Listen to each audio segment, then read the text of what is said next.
She told me they're not. No, she told us about it, but that's. Yeah, it's supposed to. It's supposed to. Okay. It's gonna be some kind of Fuses. Okay. But they are very nice. Oh, yeah. Did you see that picture of the pan? My wife, I should show you a picture. That thing.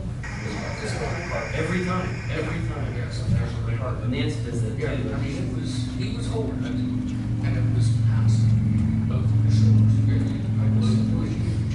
Not that before people know, ever seen it. I think so. Order as much you want for movies that. I ain't gonna do as many. All right.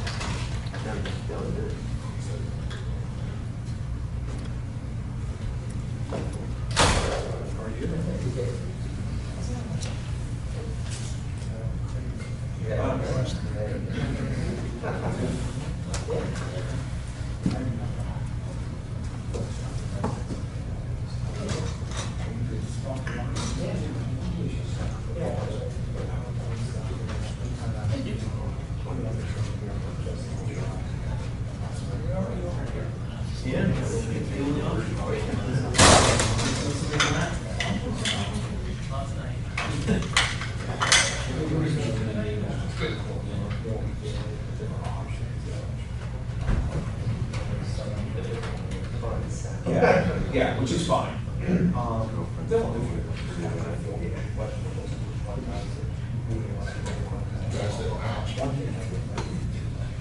I like it. We didn't get the money. If you were colorblind, it might look the same. I walked with him in one room. That's something that, and he's always the work that says, you do not know what it is. They almost forget about that for right now.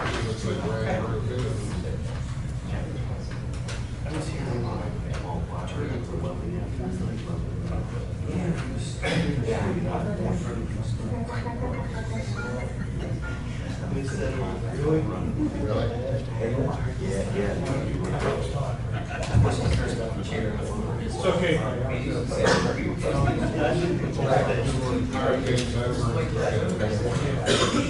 They want to change, but it's fucking.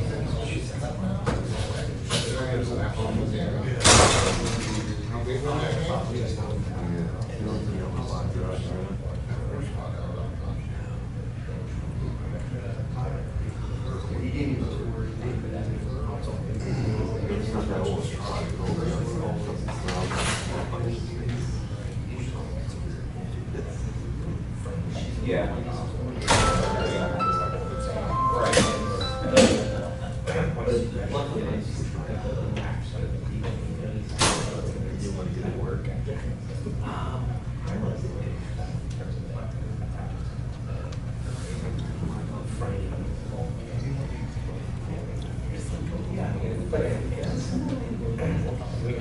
You're gonna have to at least investigate, to see if that's even on.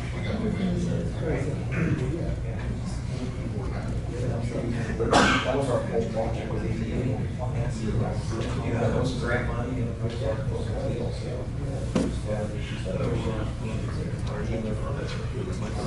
Everybody come out. Oh, yeah. Okay.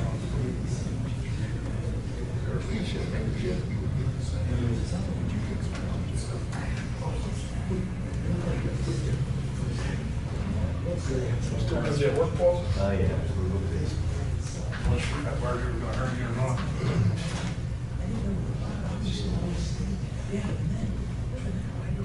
That's good then. Right, right.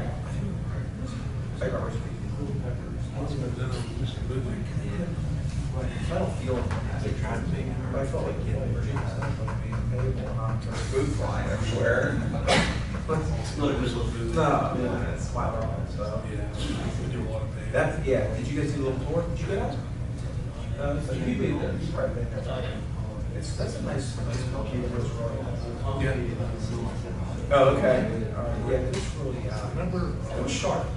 Jerry, man.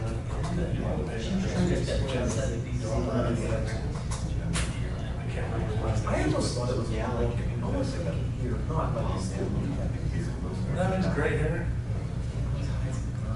Yeah. Yeah. Said I.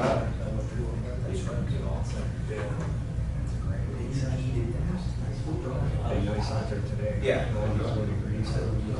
Right.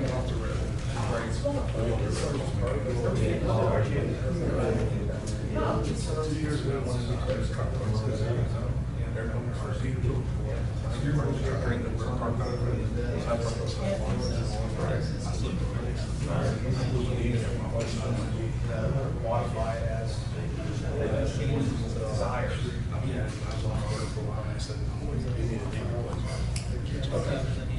Yeah, it's just depends how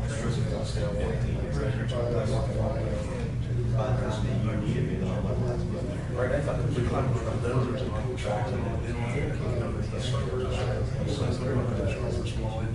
yeah.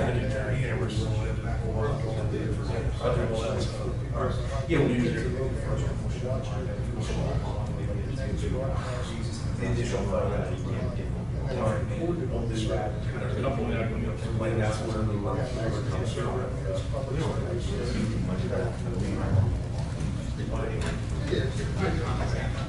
It's not bad. Cost. We changed that. Yeah. Get used to it. Mike? Yeah, oh, yeah, they're a full broadcast. I mean, we don't want to do that. But they don't actually do anything streaming. They provide channel broadcasting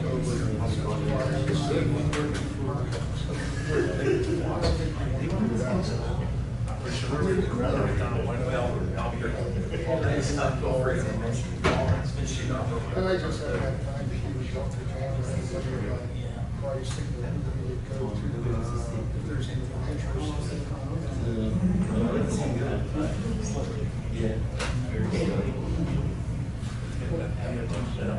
Well, that's what I'd like to say. Take you out of it. I just went to network with them last week. They have a full studio. It's a zero television studio in their basement. And they broadcast. They have 3 cameras, professional broadcasters. They have camera operators. They have 7 cameras in their meeting. They have it all. And then they have a producer. So they just have staff. Keep moving. One guy comes out and makes fires, community events, police, fire department, accident, documents, crime scenes, police department. They do it all. Yeah, well, that's it, yeah. Scale back. Yeah. Their budget for the departments, 230. That's not right. Yeah, their operations up right. It'd be nice if we could get some scale back. Yeah, well, that's what just, yeah, and I just have that time to. I will.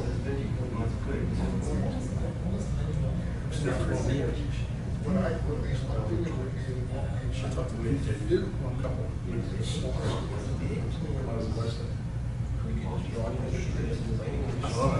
Yeah, yeah, and that's the other thing, if you do one, then you do them all.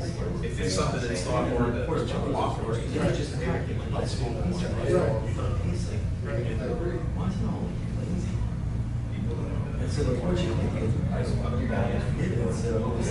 The thing is, with us, we always be able to do it, that's what we're gonna do it. I mean, they were good. Broadcast, streaming, internet, and then they would actually tapes that they stole, and then they actually take a DVD and put it in the library, so anybody can go in.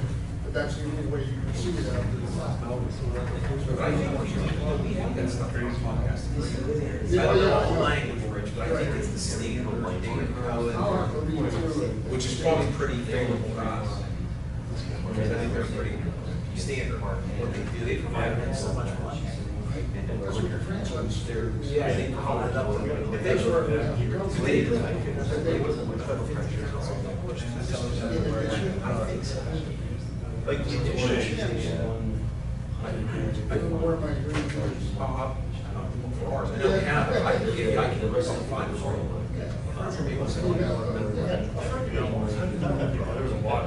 At least that part of the whole thing doesn't matter. Even the other 80 It's funny because you can get down toward the office. It'd be easier. Yeah. I mean, if you otherwise want to send it down. Well, I can see it. Still, yeah, you just. We'll come back with that.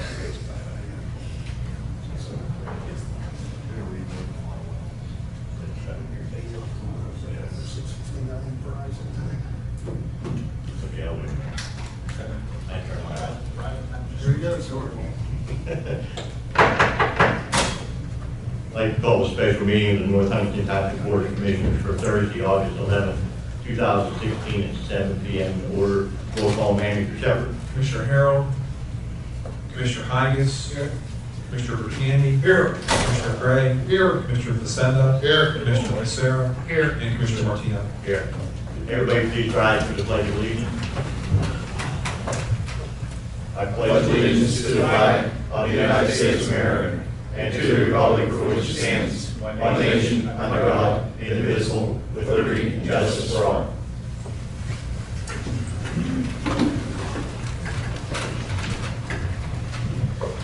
Any citizens would like to speak tonight, could you sign the book at the podium? Lisa?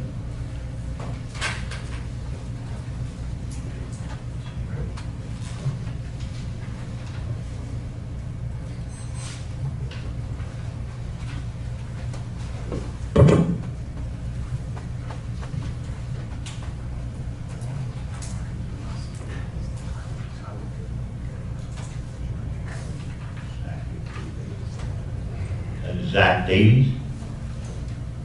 Please state your name and address for the record, please, and remember that being recorded and video streamed live. My name is Zach Davies. I live at 14500 Michael Drive. Excuse me. Is that green light on that microphone? If not, push the button. All right. Okay, Lean thank you. into it again. My name is Zach Davies. I live at 14500 Michael Drive, North Huntington, PA. My concern is the volunteer fire companies, some of them. I'd like to know, some of them are buying commercial property. My concern is, was any of that township fire tax money used to buy commercial property? I'd like to have an answer on the bench. My other concern is, they're gonna probably come back and say no. My other concern is, well, if none of that money was used, apparently they don't need the fire tax money to buy that, since they're not buying commercial property yet. Yeah. And my other concern is they don't need a township fire tax for buying commercial property. And my other one is when they buy commercial property, that now becomes tax exempt. So anything they buy is tax exempt. Some people are buying commercial buildings and renting them out. That's just starting to become a business. I think the township commissioners need to put a stop to it before it gets any further. Like Pittsburgh, all the hospitals buying all that, and it becomes tax exempt. That's it. Thank you.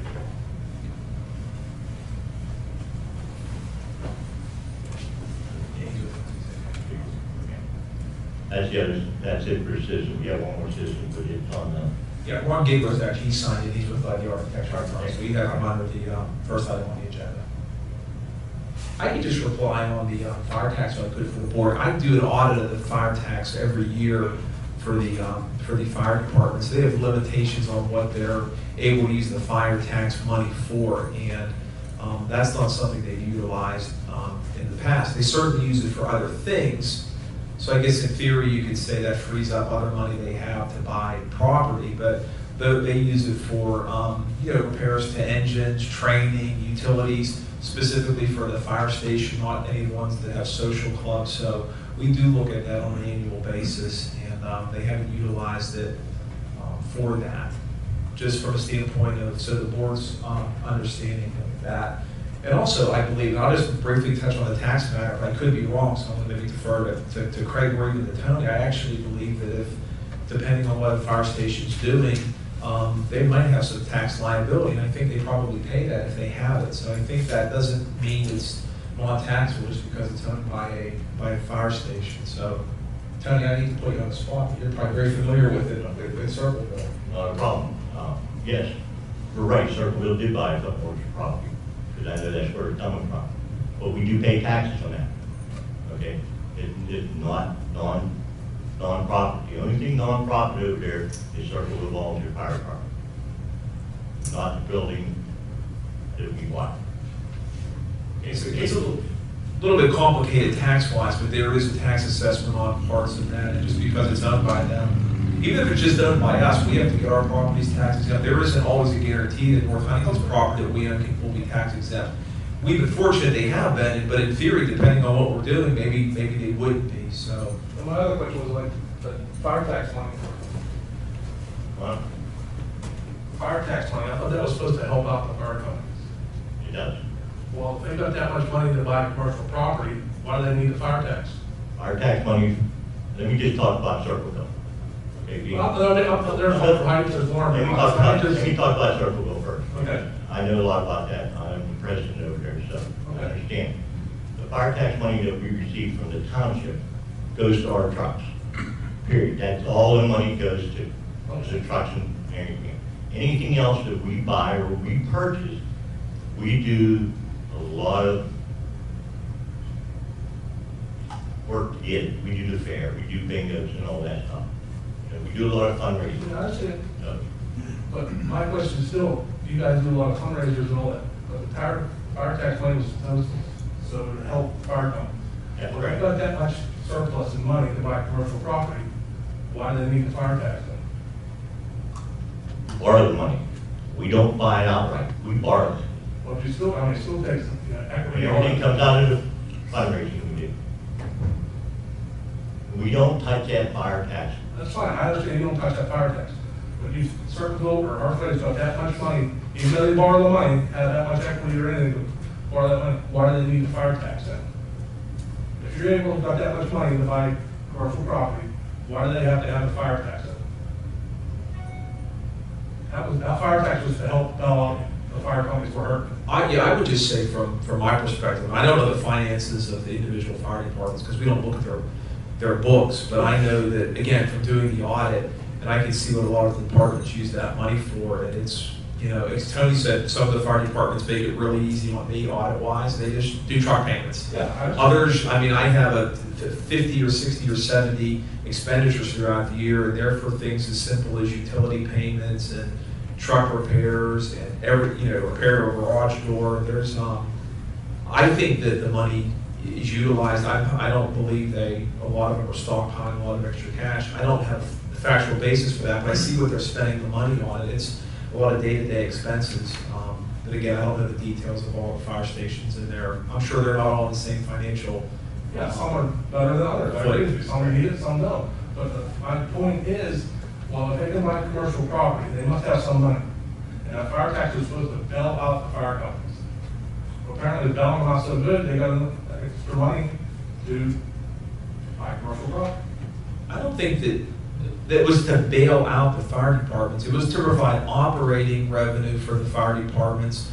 A few of the commissioners, Commissioner Gray was here whenever the tax was increased, not when it was initially installed, but I think it was to provide operating revenue for the fire departments, not to bail them out. I don't think they needed bailed out. They needed operating money to operate because just the cost of operating the department. equally between the fire companies? It is, it's divided equally, and I think, like John says, I was here when we raised that, $1 million. $1 million, right? Because it was only 0.32. Right. Strange number. Right, and we did that in 2000, and the big complaint then was that the fire departments were being required to engage in a lot more training to make firefighter one, and the training requirements were getting better, so they wanted to free up their fundraising time in order to do the training. Yeah. And I mean, that was a big part of it, and that's why we did it. Now, some people have chosen not to cut back their fundraising. I mean, God bless them, they have the manpower and the hours to do it. And a similar question was raised some time ago, actually, quite a while ago, about where that money comes from, because, I mean, where the tax money goes, because there was a lot of concern at the time that people would be, the clubs, the fire departments with social clubs would be using it to, say, buy bar stools or buy kitchen equipment or coolers or anything. So that's when we actually started auditing the fire departments for that reason. And yeah, it's kind of a shell numbers game. You can say, you know, our total income through fundraisers and the fire tax last year was $100,000. You know, which 65,000 is going to go, or you're going to call the tax money. You can't really isolate that out, I don't think. So we do an audit. I think that last year it was right around 65,000 per company. We do an audit, and if they submit a piece of paper that says, you know, we pay utilities and truck repairs and radio repairs and bought some equipment for a total of $65,000, we have no way to challenge that. Yeah. So. Anybody else? Okay, thank you. Oh, the one other question he raised about the tax exempt status, George, you can tell me, is Circa, I won't pick on Circle because I think they're the only ones that rent their building out there, I know of, in that fashion for to a business. Is that building assessed for taxes like upper floor or it's something like partial. that? That's what I mean, Partial. something, okay. Yes. Yeah, I think that question has been raised to me a number of times. Yeah. So I never had a solid answer. Yeah, partially. Okay, Yeah. that's good, Okay, thank you. thank you. Thank you, sir. First item I have on the agenda tonight is the townhouse renovations, and we have with us tonight Ron Giggler. Ron is from RSSC Architecture, and for some of the board members that have been here for some time, Ron was the architect. Initial project he did, his firm did for us was the Public Works building on Route 30. So we were introduced to Ron at that point, and he was also the architect, his firm, on the renovations we did, like going back 3 or 4 or 5 years ago now, I lose track of time, but we did, if you recall, an architectural barriers removal project here at the townhouse. That was a grant project that was funded primarily through federal grant dollars, and again, Ron's firm led that project up. So as you're all familiar with the condition of this building, we wanted to take a look at making some renovations to the townhouse more on a global scale, inside and outside. And so what we asked Ron to do through some various meetings with us is put together a scope of work. And it's really an a la carte scope of work where the board of commissioners can look at various renovation ideas to determine whether or not you think they're needed, and even if they're not needed, or if it's more of a want than a need, it's something you desire to have from a cost standpoint. And so we'll go through some PowerPoint here, but the first thing we'll show you, and I apologize for not giving this to you before. Some of you have seen this photo, some of you haven't. This is the initial architecture rendering of the townhouse whenever the building was built in the early 1970s. This was the plan. This was what was the initial design sitting here on the property. And you can see it's certainly a little bit different than what you see today. Primarily, the front portico was never built, and when we talked to Ron about that, he said he's very familiar with a lot of those things happening whenever buildings actually get built, because budgets get challenged and you start to slash some project costs. So you can also see like those black shutters, and if you really study that picture, you can see stones, architectural design stones that are set above the windows. What we tried to do was go back and look at this and say, could we, recapture what they originally wanted to do with the design? Not totally, but at least somewhat. So some of your costs will show things in there, like extending the portico as to it was originally designed.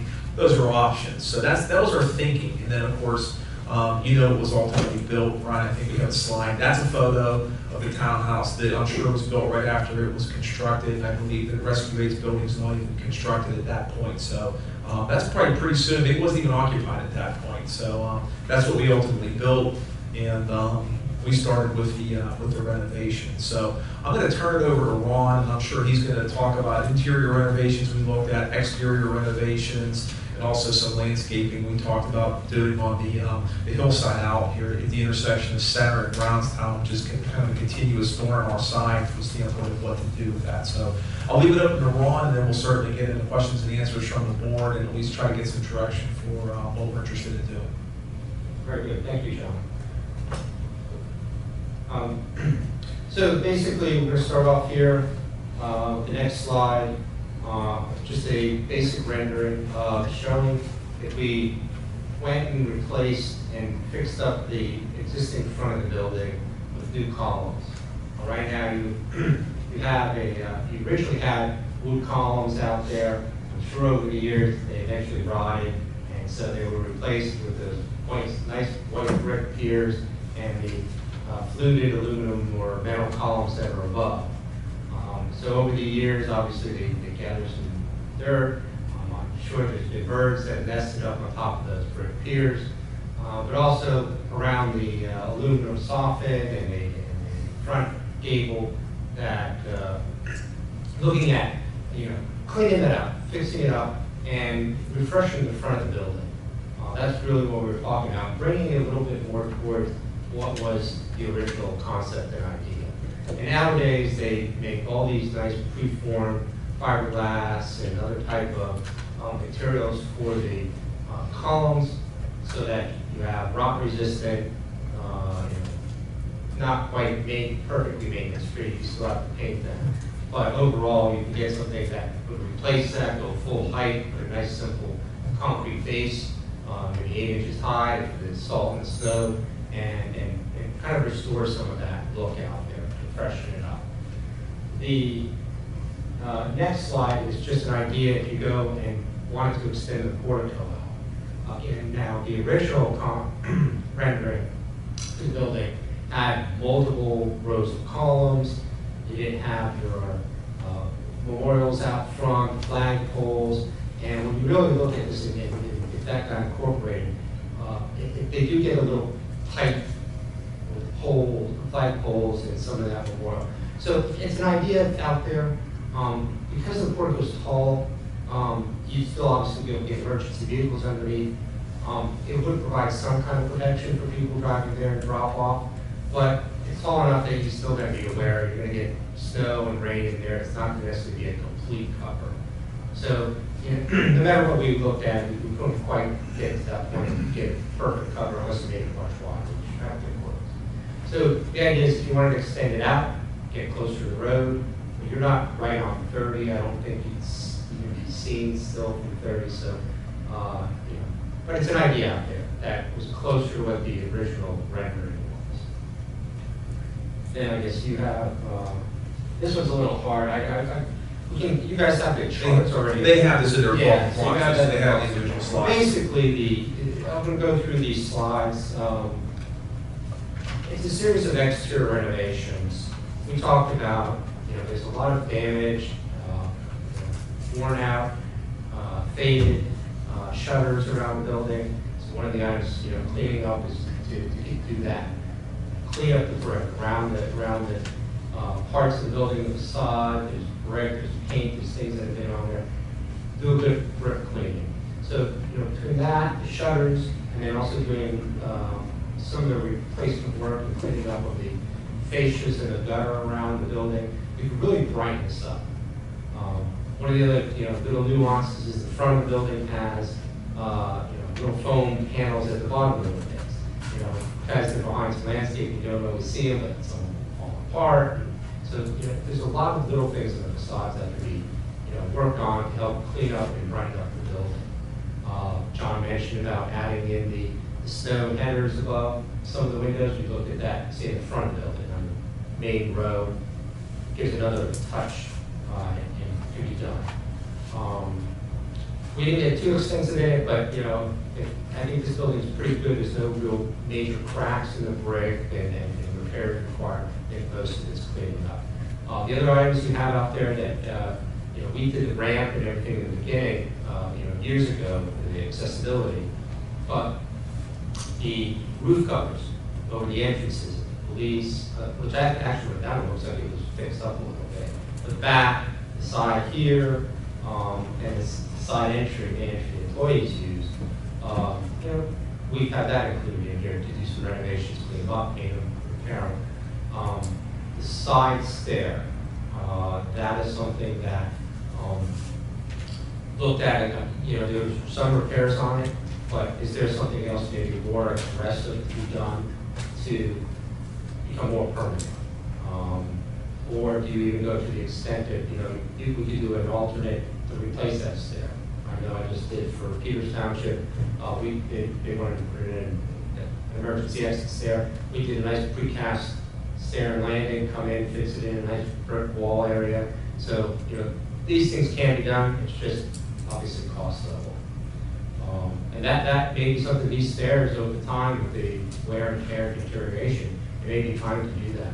It's a better option than trying to patch it again. There's also the option after we talked about possibly extending the roof and maybe covering that stair more so that you don't have the constant weather, deteriorating a stair at that point too, which could be putting up a pier and putting some new roof regular in that area. Yeah, for the folks that some of you are familiar with it, again, everybody knows the stairs we're talking about on the side entrance to the police, the upper stairs.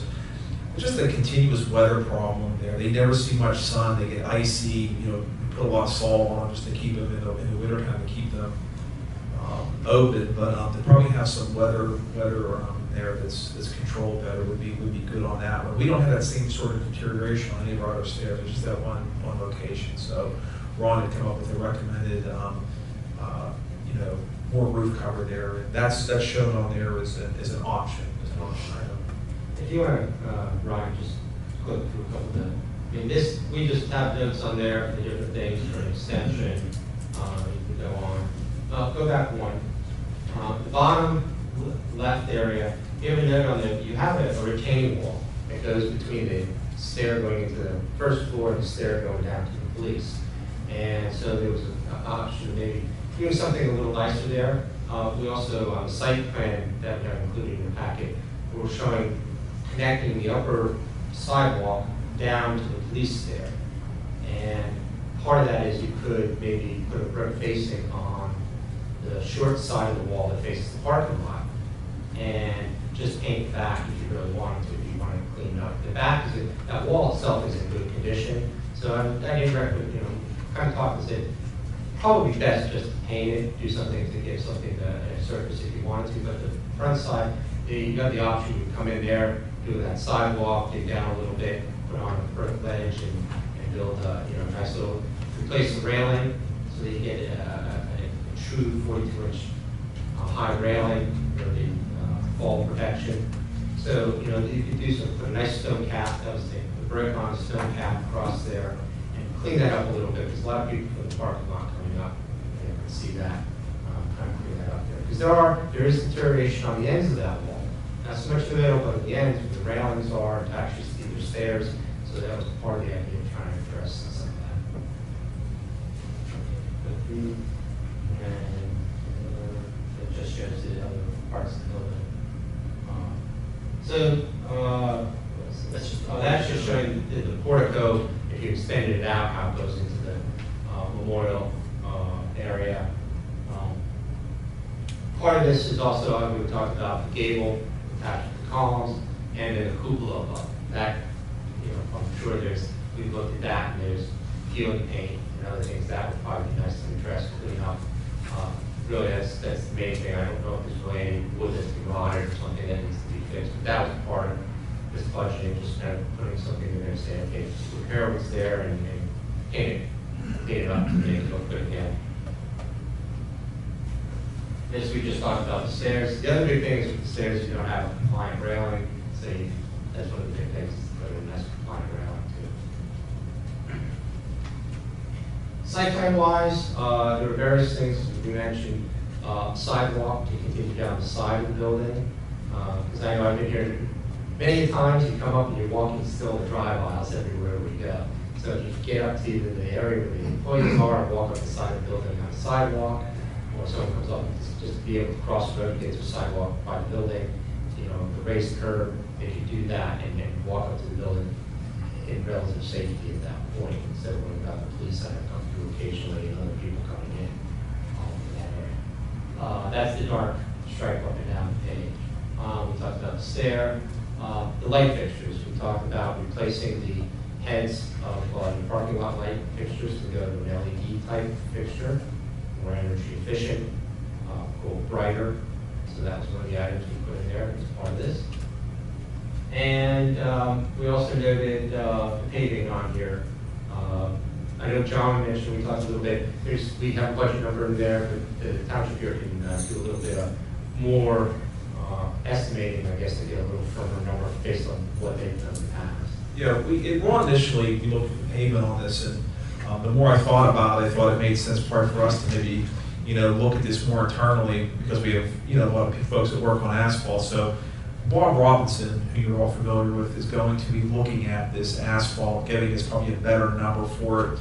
In addition to what Ron's highlighted there, I had Bob look at, of course, the Rescue Aid side. So there's a little more paving included.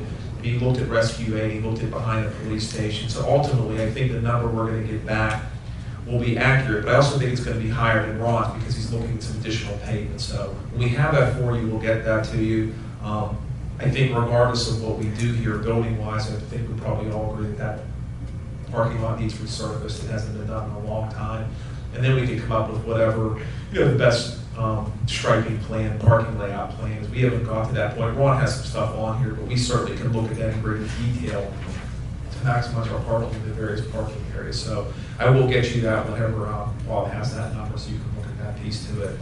The other thing that we talked about in the parking areas, the landscape areas, and Ron has a number for that, is concrete curb. We talked about installing concrete curb around the landscape islands, various parking areas, not so much in the back of the building or the areas that aren't visible, but again, just to dress it up and give us a standard elevation that we can't deviate from. So that's something that, again, that's not a necessity to do that, but from the standpoint of trying to really, I think, dress up our appearance, that concrete curb would certainly go a long way to do that. That's certainly, you guys know from our site plans, a requirement we have from our commercial sites. That's what we see on the commercial sites, or is concrete curb on a lot of them.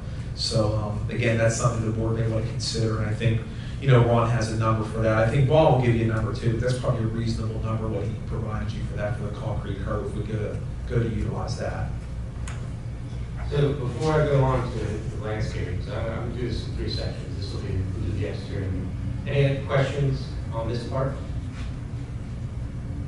Okay. Yeah, I do have some questions. Are the bricks, are they in need of pointing? No, I think when we look through it, it seems to be in pretty good condition. There may be a few spots, probably like around the roofs or maybe around some of the windows that we may find. But I think when we were looking at it, overall, there's enough facade on here. It's easy to miss something when you're down on the ground level and not up high. We looked as much as we could through the office rooms, along the facade out here. If anything, we were looking at maybe the caulking around the window a little bit, saying, maybe there's areas we're going to find we need to reseal, remove the caulk, and install that. That's been really common lately. We've been doing that for a few clients of ours. They kind of, hey, we got to kind of go through our windows and get programs together. They don't do it as maintenance, they end up doing it as an actual project. So compared to everything else, like we said, we just did something for another township where they went in and did that. They had a fixed brick and a lot of repointing to do. As part of it, we just did caulking of the windows and new coping. There was a lot of other things involved as an overall building maintenance project to clean up and weatherize the building. So, but I didn't see anything out here. The only thing I know that we did talk about a little bit is the front door. I guess there's the area right at the front door. There's a joint and there's water that gets down into the basement level, the first ground floor level. So that would be something we have to investigate. I know the way it's set up out there. It may be just as simple as routing out an area, putting some heavy-duty sealing in, but there could be something else more that we just don't know at this time. Well, that's another thing I wanted to ask you. What do you think about automatic doors for front entry? That is up to you. We've had more doors that are sliding Yeah. than, we were just talking a little bit before, I would say push button, like you see at a grocery store or retail store sometimes. You can do it. You have ways to retrofit. You have ways to replace what you have. It's one of those we have to investigate a little bit more, research on. If you want to put them in, you could. I know there's railings and buttons, certain distances you need to keep. You know, have a post that's going to be out farther than just after the door itself. So, you know, you have options out there to do that. It's not required. It's really just more of a convenience if you want to do that. Ron, we did the building before for some of the folks that weren't here. I believe that the front doors, we had the old wooden front doors, and these were replaced. Right. Maybe not to the extent, like you said, they're push button more on some of the grocery They're all stores or fine. retail, but I think that was the reason for our project. It was strictly ADA, Yeah, it was. architectural barrier removal. Right. So, Well, I believe that, but I look at people that, you know, that come up here sometimes in a walker, and since our doors swing open, you can't get, your arm isn't long enough to grab the door, swing open the door unless you have somebody with you. I understand. And auto slide doors are everywhere. I understand. They're That's security, they're good security, I mean, they serve the same purpose, and they're a lot lighter. Yeah. Again, we've had that at a couple municipalities gone in, they have a wide enough opening to do the automatic doors. Again, it's a maintenance item, just something to be aware of. I know just because I'm like serving on board for a senior living community, we went through that with just the interior bathrooms. So they went, we retrofitted the doors, did the same thing, they had to push on a button, so much nicer. You know, not the cheapest thing to do, but it works and serves the purpose of what we're talking about. So it's a decision on your end that really comes down to if you want, we'll be more than glad to, if that comes to a point, we'll look at it and see what options we can give you. I know John talked about looking at the parking lot down the road, and I think if we go to diagonal parking, we can pick up some parking spaces. And that's, again, that's something we could probably do, is do a little investigation of what layouts, new layouts you might have. In this landscape plan, I'll show you some of our ideas, what we did, kind of gain some parking. You know, we didn't get to the point of really talking about that too much, Mike. It was more of a, we know, well, at least our recommendation would be to, obviously mill and resurface the entire parking lot, and then, again, try to come up with the best scheme we can come up with, to maximize parking. Because again, I think the layout that's even there now, some of the aisle widths, if you're here a lot, you realize some of those things probably aren't really designed properly. So I don't think when it was striped before, I think it happened right when I started the first one. It was just done not long before that. And I don't really think it was done maybe to code. It was designed by someone who provided the paint service. So we would certainly look at that. This may be the best, but we would certainly look at it, whether it's Ron's firm or someone else. We'd certainly have someone look at that, because we want to make sure it's the best that we can have from a layout standpoint. Now, I know this isn't in the scope of the work, but we have the sign up front, the townhouse sign in the corner. Now, if we're going to rip up the portions of we're going to redo the wall or the grassy area over there. We're going to redo that. So if that's in the scope of the work, I'd like to see us run some conduit up there, even if we keep it empty. If someday down the road they want to put lighting, or if they want to make that a message board. I see. Yeah. I think it's important to do that before we, as we're ripping everything up, we might as well put the conduit in there. Yeah. So, there are other questions, and I'll go on to the next One one. other question on the outside. Did you see any need to, the complaints I've received over the years all regard the outside of the building, primarily around the shutters, the windows, and there's some brick staining out there from the paint, or from, Right. Shutters. yeah.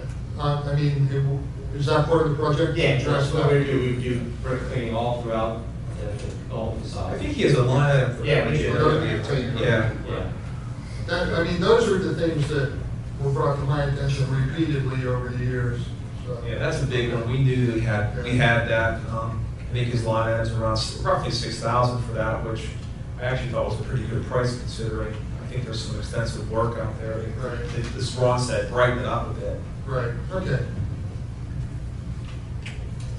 Okay, if you go to 2 slides, there we go. So we work with Passion Associates.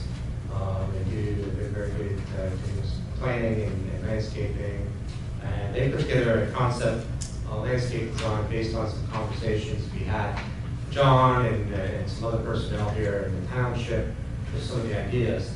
And the main idea really was that you have some parallel parking along the curb.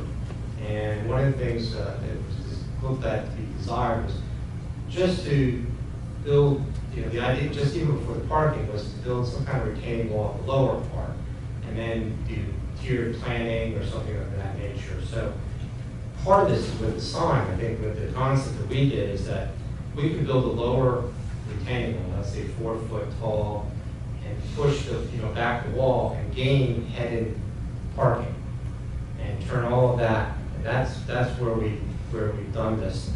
Part of the other thing is you can see there's like an island now putting the other part of the parking lot to kind of help the circulation within there, so people aren't just parking anywhere. Sometimes that gets a little fussy, so it's a little more defined in terms of the parking layout.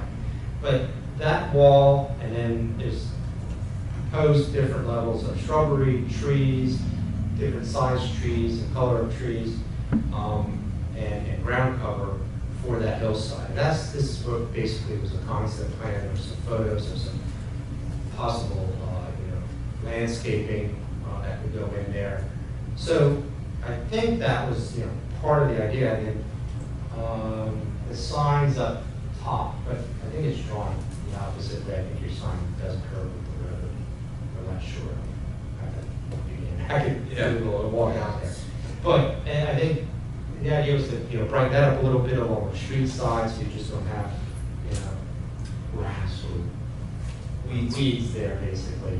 But I think the other thing we keep in mind too is maintenance. You don't want to put something up there where you're going to be up there all the time.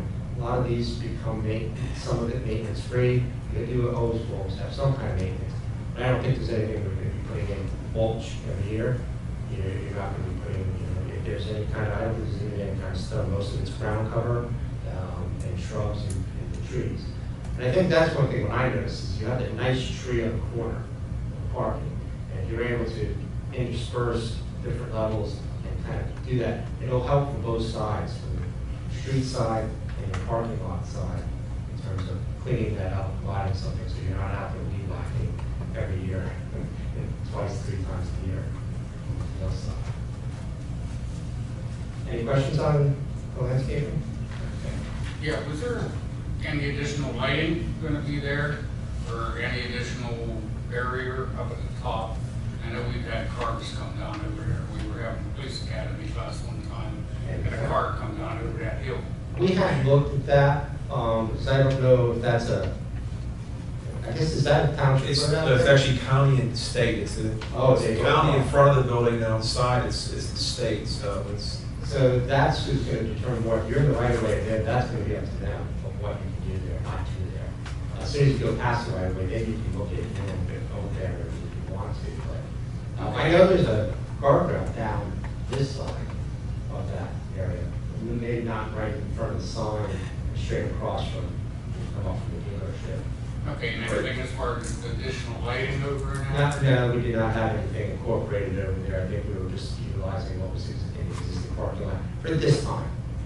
One of the things we talked about doing originally, and Ron talked me out of this, I think probably in a good way because of the cost. We have our lights are high, our standards are high. That's an older design, and we looked at. I said, why don't we look at doing additional standards? Again, on our new commercial sites, the standards are lower. There's more of them, but they're lower. And I think he said, you're getting into something from a cost standpoint that's going to really be expensive. And you're dealing with the wiring, and you don't want to get into that. You don't want to do that. I took his advice on that. I think I'm stating it right. He just said your lighting's going to be okay. We're going to upgrade it from the standpoint of making it, more modern, just with fixtures. Don't get into putting in a bunch of standards. You're biting off a little bit too much. We were just looking at, just to give you an idea, it's about $3,500 per light standard fixture. So if you want, the thing that comes about is that you have to have them separate from the existing. You couldn't really tie them together because you'd be wiring everything. Right. So that's really, if you have patrol out there right now for the parking lot, once you have separate patrol, or figure out, if there's a way to connect the two inside the building, but right now you have two separate wiring that would be on the same circuit at all. Yeah, and they're going down 70 towards Wheeling down there. They've just put up some new LED fixtures and everything. They're pretty high up in the air, but they did add a lot of light. Additional light. Yeah. Okay. It's actually a perceived additional light. I don't know if when you take a full candle and you measure it, it's much different, but it's much clearer, clarity-wise. That seems to be, and it's what's so nice. It's amazing. You can these fixtures literally, when you look at them compared to the old to do, it's like where did they go? Because they're this, and they're very small. And the other big thing is you don't have to, they're going to last you 25, 30 years without any problem, without even changing it. That's the real benefit of it. Okay, inside wise, we're going to move on, go on. So this is just the ground floor. There's several things we were looking at inside the building. Part of it was things that we didn't do as part of the original accessibility upgrades to the building. There was a budget, we still were over, I guess, the grant money that we had, so that some of the bids came in a little higher. But this, just on the ground floor, the only thing we were really looking at was if you wanted to refinish the terrazzo floor in the corners. We're looking at it, at all 3 levels, so I just wanted to point out that that's the only thing really we're looking at the ground floor. I've talked to Ron for 10 years about our terrazzo floors. He's probably sick of hearing about them, but for you guys that go to the school and different places that have terrazzo, that they maintain them, they'll last a long time. And I don't fault our folks here from recent maintenance, but maybe initially they didn't know how to maintain or maybe didn't have the equipment. But we're hoping to get them back to a quality finish, and we can maintain it. So I think regardless of what we do in the building, when you look at the floors, it just, they're not the most attractive regardless of what we do inside. So that's really almost my pet project. And again, I didn't think that was a very high number if we're able to refinish them for the price Ron came up with. And again, it's ground floor with the police and what they do, their shoes, and you have the public down there to perform that, where they obviously, this floor and the floor above, you have a lot more of the public that's coming in, clean it up, brighten it up a little bit for what you're looking at.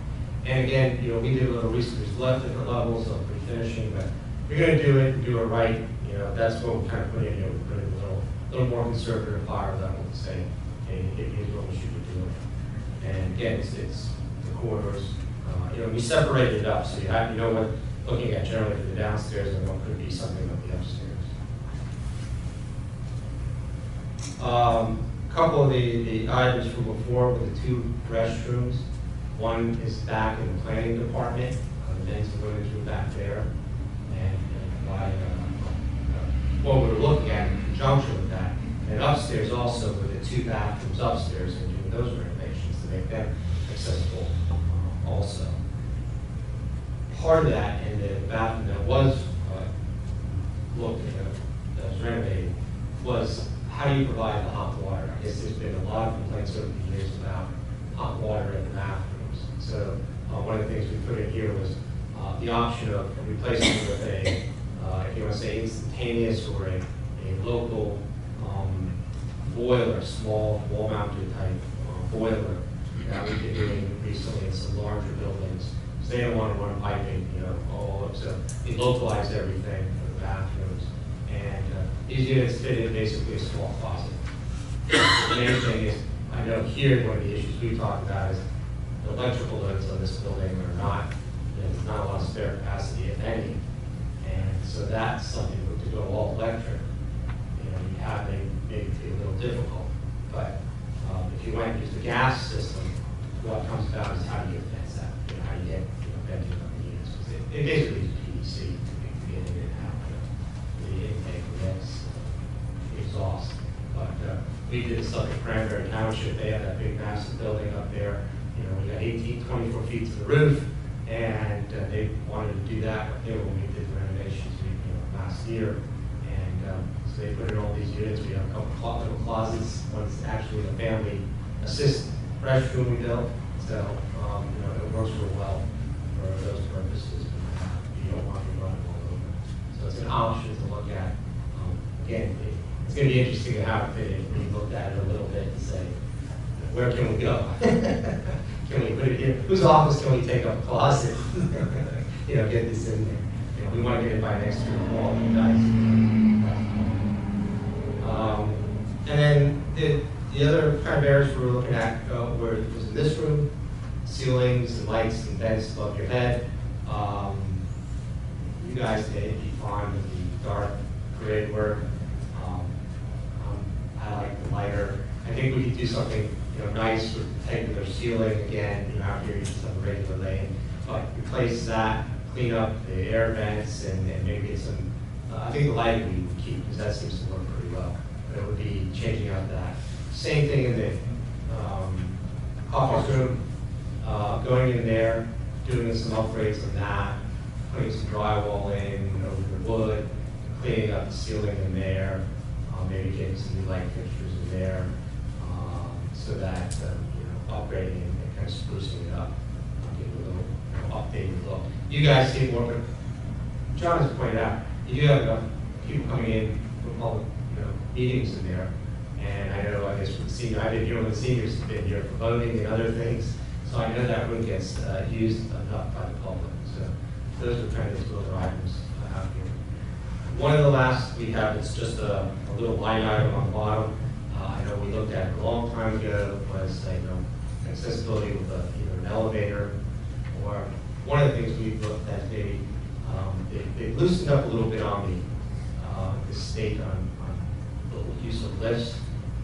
You still have to get a variance to utilize it, but you can get a freestanding enclosed lift that you'd be able to put out in your lobby here if you wanted to be able to get people from the lower level to the upper level. There's modifications of the railings to do that.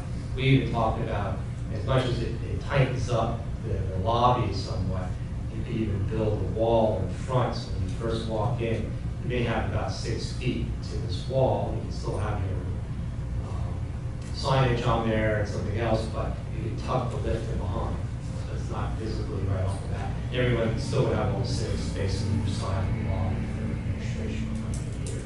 But versus putting something in the corner and the windows are in the way and trying to build a bridge over to that. That's like, one idea to look at.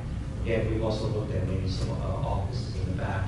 Is there something you take up an office and utilize that, or a storage area, or putting in a lift to go up and down? When we did the original project a few years ago, we did, as Ron mentioned, 2 phases. Phase 2 was the elevator, and he was looking at a full-blown elevator. I forget which side of the building. Right out here, actually.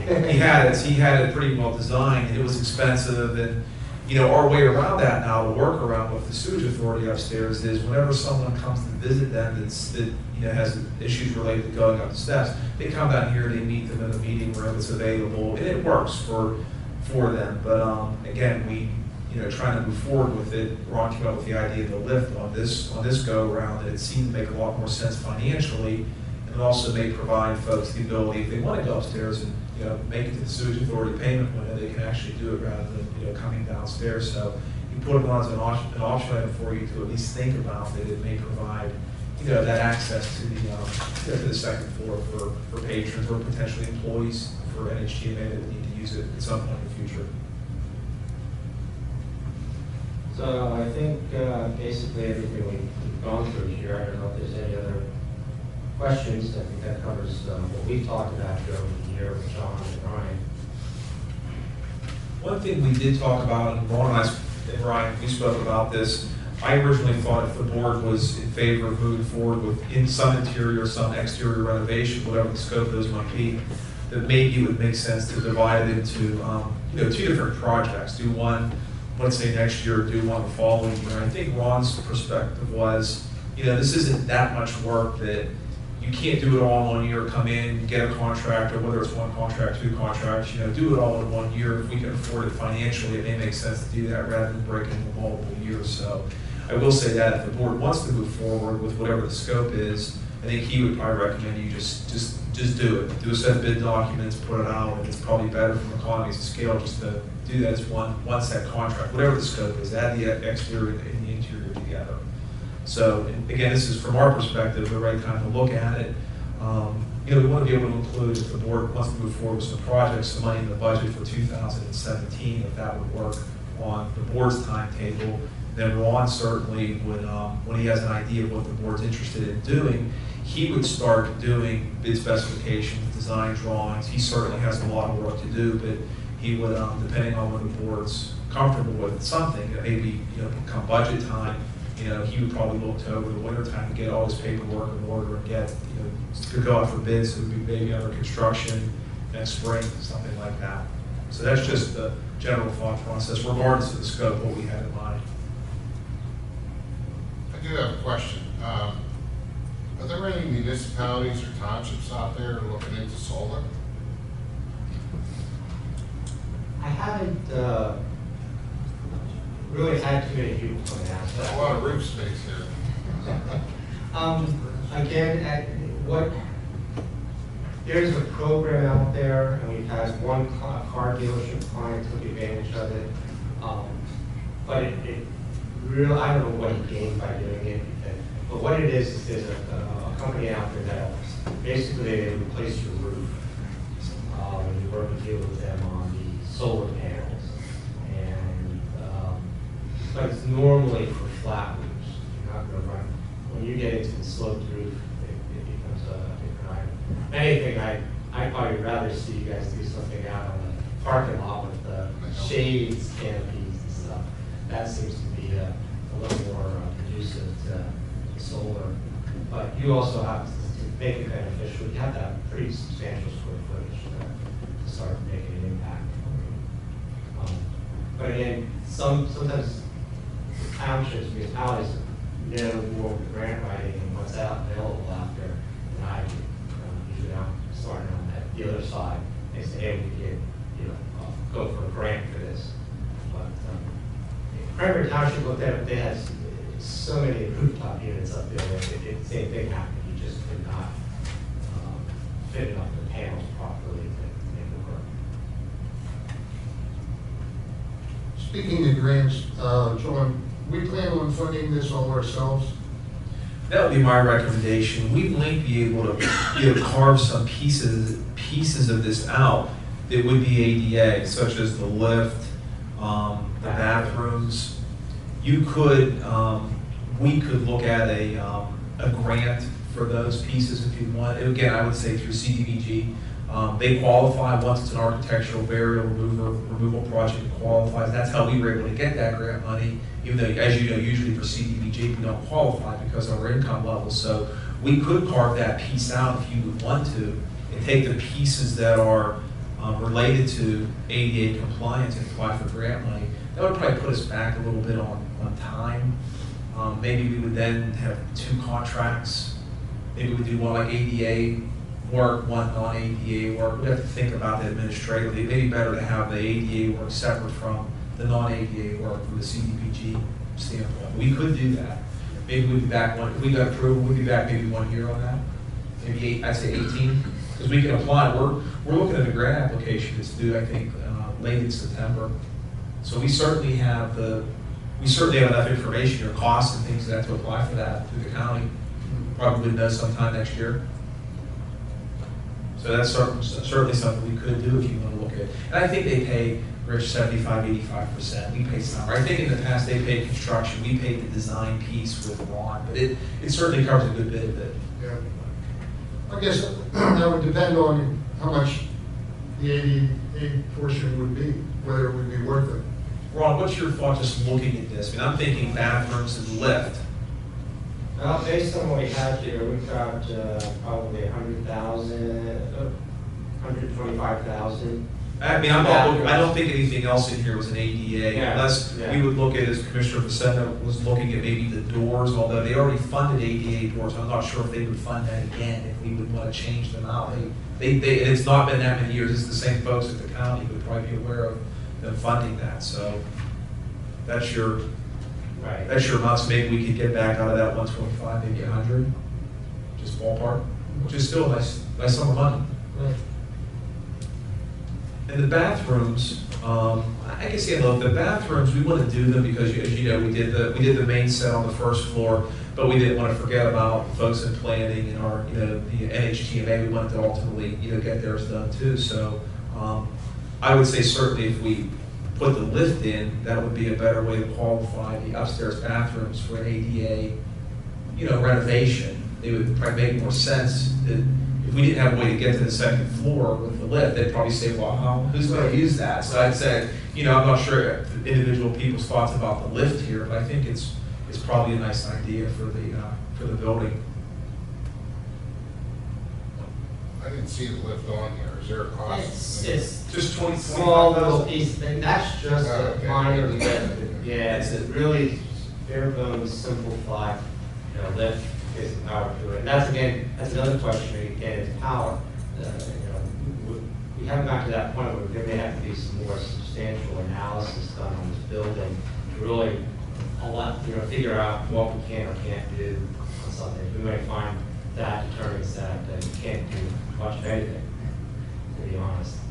But that's, John's expressed that several times here about the electric. So the gas should be an issue with the electric in this building. Because that would be the same thing.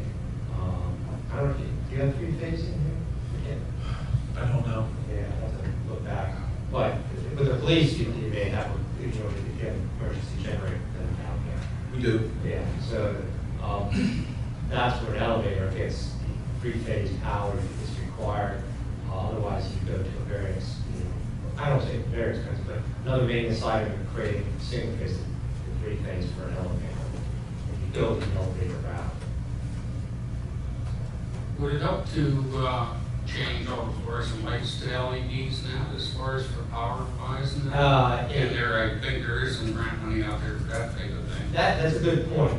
That's something that we've been looking at. So it's usually when a municipality is going through some kind of major renovation. They're redoing half the building, they're rearranging stuff, they're adding on, and then they let it be existing and say, hey, can we do that? Cranberry, we did that. We replaced all the high bay fixtures in their common area with new LED fixtures. Combination, everyone said it was dim in that space, even though we had skylights and other stuff. It was a perceived, light level. And that was part of it because they're looking on their side, same thing. They did get some grants for replacing a lot. They didn't do a lot of the other parts of the building, but the main part that they were working on, we went all LED fixtures. They're more expensive up front, but in the long run, you're going to get 20 years without changing a hole unless it fails, and then usually there's a warranty you can work with. But yes, if you're able to do something, that would be something you could look at here. If it's just the main public spaces, or if it's all your spaces, something you could look at and change them out one-to-one. Yeah, so they have different designs now. It's just interesting. And that would free up some power. I don't know if it's so much free up power as it's going to save them energy. Because you're still going to probably be using the same circuit breakers and stuff. The power you're talking about, you just probably don't have the capacity, or if it's a limited capacity. You could add lights and receptacles, but you probably don't have any major piece of equipment. And right now, because we haven't gone to that point of this building, we just don't know until you do an analysis. As far as the portico goes, how much will that impact the memorial lot front? Not drastically in the sense of the way I was measuring and looking at it out there. It would just be on the edge of the brick. You may have a little bit in the front area, but we try to fit right between. We want to get enough clearance so people aren't walking into the columns when they drive through, Right. which is about 3 feet. That usually is a good distance. And then you have the column itself, and it was like right on the edge, that maybe it's more landscaping, or maybe it's going to be more when they actually have to dig for footings. Right. We'll have to go to school in that area. But I think I measured it's going to be about, honestly, 12 feet, flagpoles. So that was the thing, that was my only concern, it was really close to those flagpoles. Just the perception with height. Yeah, Maybe yeah. kind of overpowering it, is what Right. you're thinking. And that was the only thing that kind of, what's the benefit of it? It was, I think the idea was, we wanted to show you, here's what it could look like if you wanted to go that far to go back to the original, or the original concept. And how does it benefit the township here? Is there something that, you think it would be worthwhile to put something more prominent out front? Or is it better just to clean up what you have there, make that more visible? Maybe that's really all you really need to do at this time. Right. I think you've done a lot with that memorial and cycles, and it works very well. Utilize the space out there. You don't have a lot of space to put anything else, so. But it was an idea. Okay. All right. And the price tag on that was $250,000, And correct? it was, or an estimate, yeah. Did you I guys think the columns, 50 to 60? Yeah, correct. Just to do, take out what's there, because basically a steel structure out there, from my understanding of the drawings, from looking at the drawings. You have steel columns, steel framing for the roof, and if you're just taking off the columns, not doing much with the aluminum and everything else like that, that was staying and just getting refurbished, cleaned up, that you're just peeling off what's there.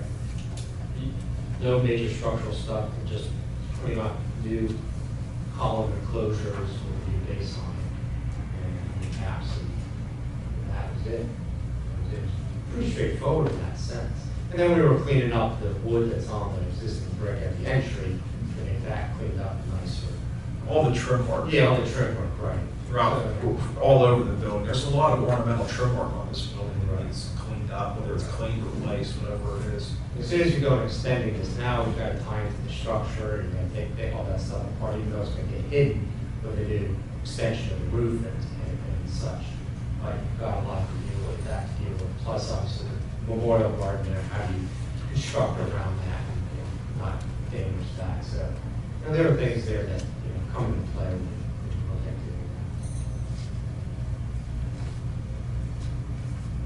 All right. Additional questions for Ron on any of the items? Very good, thank you so much. Thank you. Thanks, Ron, I appreciate it. We'll be in contact. Yep.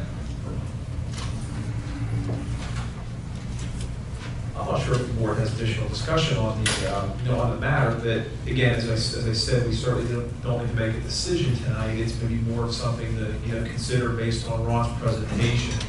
But ultimately, I would like to get a scope of work for whatever, again, I'm certain there's some projects the board will be interested in, even if it's just shutters or cleaning the brick and, doing some repaving the parking lot. So I'd like to, get that scope and then, consider including that, completely in next year's budget or over a few years, however we want to do that. But, so possibly, you guys can consider it, we can talk about it again, maybe at our next work session. I'm thinking of moving our budget cycle back about 1 month this year because, as you know, we're going to have John Trant later this month for strategic planning, and it'll fit better from a budgetary standpoint. So we certainly have another month to consider this. So again, you can certainly discuss it more tonight if you'd like, but at least you have an idea of what you're, what we're looking at here project-wise. Well, I think there, what you said is true. There's a few things that we'll probably all agree on. One of them is definitely the shutters. One is definitely the brick cleaning. Well, I can't say those are my issues because those are things I've heard about from the public when they walk by the building or they come up to pay their taxes or come up and do anything. That's what they see. I haven't had any complaints about no portico or coverage over the front or some of these other things. That the outside of the building looks a little bit shabby. What we already have looks shabby, so I'd like to get that cleaned up. And of course, I'm in favor of anything that we can do ADA-wise. But I understand if we don't put a lift in, there's no sense doing the upstairs bathrooms. Because, I think at this point, we don't have any employees that would be. No, I think we would look at renovating them. This was more, it would make them ADA compliant, but also our thought was just to renovate the ones on the second floor and in planning, just to renovate them. Just because, they're old, they're the original fixtures, we wanted to, freshen those up. Right. So, whether we would go for the grant money or not, You know, that may depend on the lift piece, and then whether or not you want to do it maybe in pieces, which I think is doable. I think you could do it in pieces if you thought it made sense to go for the grant money for the ADA parts of it. I think 100,000 is probably worth it. And it's a significant amount of money. We could put that piece of the application together. And again, I think Andy's office works, and I think those are due tail end of September, maybe beginning of October. So we can, and again, we have a good base to work on from the standpoint of numbers and designs and things of that nature. So we could look at putting that piece out. If the board wants to consider that, and you have a consensus even on that tonight, we would move at least on that piece to take those ADA pieces and look for, CDBG grant money to see if we're successful. I'm not good with that. So why don't we do that? So we'll look at both bathrooms and also the lift. And then if we missed anything, if there's anything else in here that's ADA, we can kind of talk to Ron about. I don't think there is. Would you ask about the front doors again? Yeah, I mean, I think that we can do two things on the front doors. One is we can confer with the folks in the county and ask them if we replace them, since they funded them a few years ago, when they consider that again. We can at least get the answer for that. If the answer is yes, the question would be, would you want to have some other design as he talked about tonight? Mike, I know Mike's definitely in favor of that, just based on what he said, but I'm not sure if the other board members want to move forward with that or consider it. John, those don't necessarily have to replace those doors. You could probably just automate the ones that are there, which would cut the cost down. Sure. Obviously. That's what we talked earlier, but prior to the meeting, we talked about that a little bit, so I knew Mike had some concerns. But Also, he said that. they're ADA compliant at this point. Yes. So they gotta be at least 36 inches wide. Right. So, yeah, you don't even need to automate both, you can just automate one side of Right. each entrance. Right. I think that would be a great improvement. I mean, we can talk to him about doing that, because that would probably be a lower cost item. And he did say that, he said it's better to do it with the doors. He said you can retrofit it. He said that sometimes you run into a little bit of trouble. But he said he's willing to do whatever you guys want to do. He'll work on it. So we can work on getting some additional information on that piece, whether it's included in the grant application. We can still get some more information on it to get a cost estimate for it. I think the amount on the portico is just too steep for me. To save anybody from getting wet for 2 to 3 seconds, and then going into the memorial is all there's been to. I think it would, porticos necessary. I do agree that we should focus on the exterior of the building first before we do anything else. Because like Rich said, the exterior building has been neglected for quite a few years. It's high time we do something that's spruce it up on first. Yeah, the portico, again, I know Rich probably recalls that some years ago there were some board members interested in that. And I think we wanted to bring it back only because we had the original drawing. If we didn't have that, I don't think we would have thought of it, but our thought was at least for you to consider it, regardless of the outcome. Because we thought if we're going to do it, let's do it. If we're not, we might as well put it to rest once and for all. So that's certainly fine. We wanted you to at least be able to have that number in front of you with a rendering of how it would look. But as Ron mentioned, he did have some concerns with crowded memorial. Well, I think it would work for immensely. He was worried about So, that. yeah, I mean, I think the portico would have been nice when the building was built if they had done it, and then the memorial would have been different, but at this point, trying to jam it between the building and the memorial and the flagpoles, it'll just dwarf the memorial and detract from it, and I don't think we want to do that. So that sounds like the majority of the board. That's one piece we can kind of, not think about, which is fine. Again, we just wanted to, put it in front of you. That's really why you kind of have this a la carte menu of what you want to go with.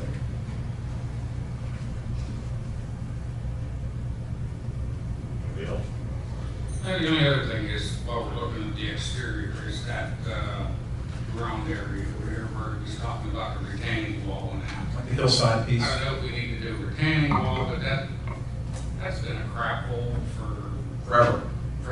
Yeah, they blew on a bunch of crown veg in there that was supposed to take care of the weeds. It never worked. And I mean, in the township, we get on other people about their weeds and their property and that, and we got this mess on here. I think retaining wall, Wayne, is based on cutting into the hillside that allow more Terracing. added parking. So I think if you do that, you're kind of gonna have to put a retaining wall in there because you're gonna be chopping halfway to the hillside. So, And you would need to, when we looked at that, and agreed, we like the idea of the additional parking, when we looked at that, it's so steep that that's where we had thought about a retaining wall. Again, at least on part of it, it gets certainly not as steep when you head towards down Brownstown. So even if we didn't add the parking, we thought you're gonna need some sort of wall in here to put some landscaping in of any magnitude.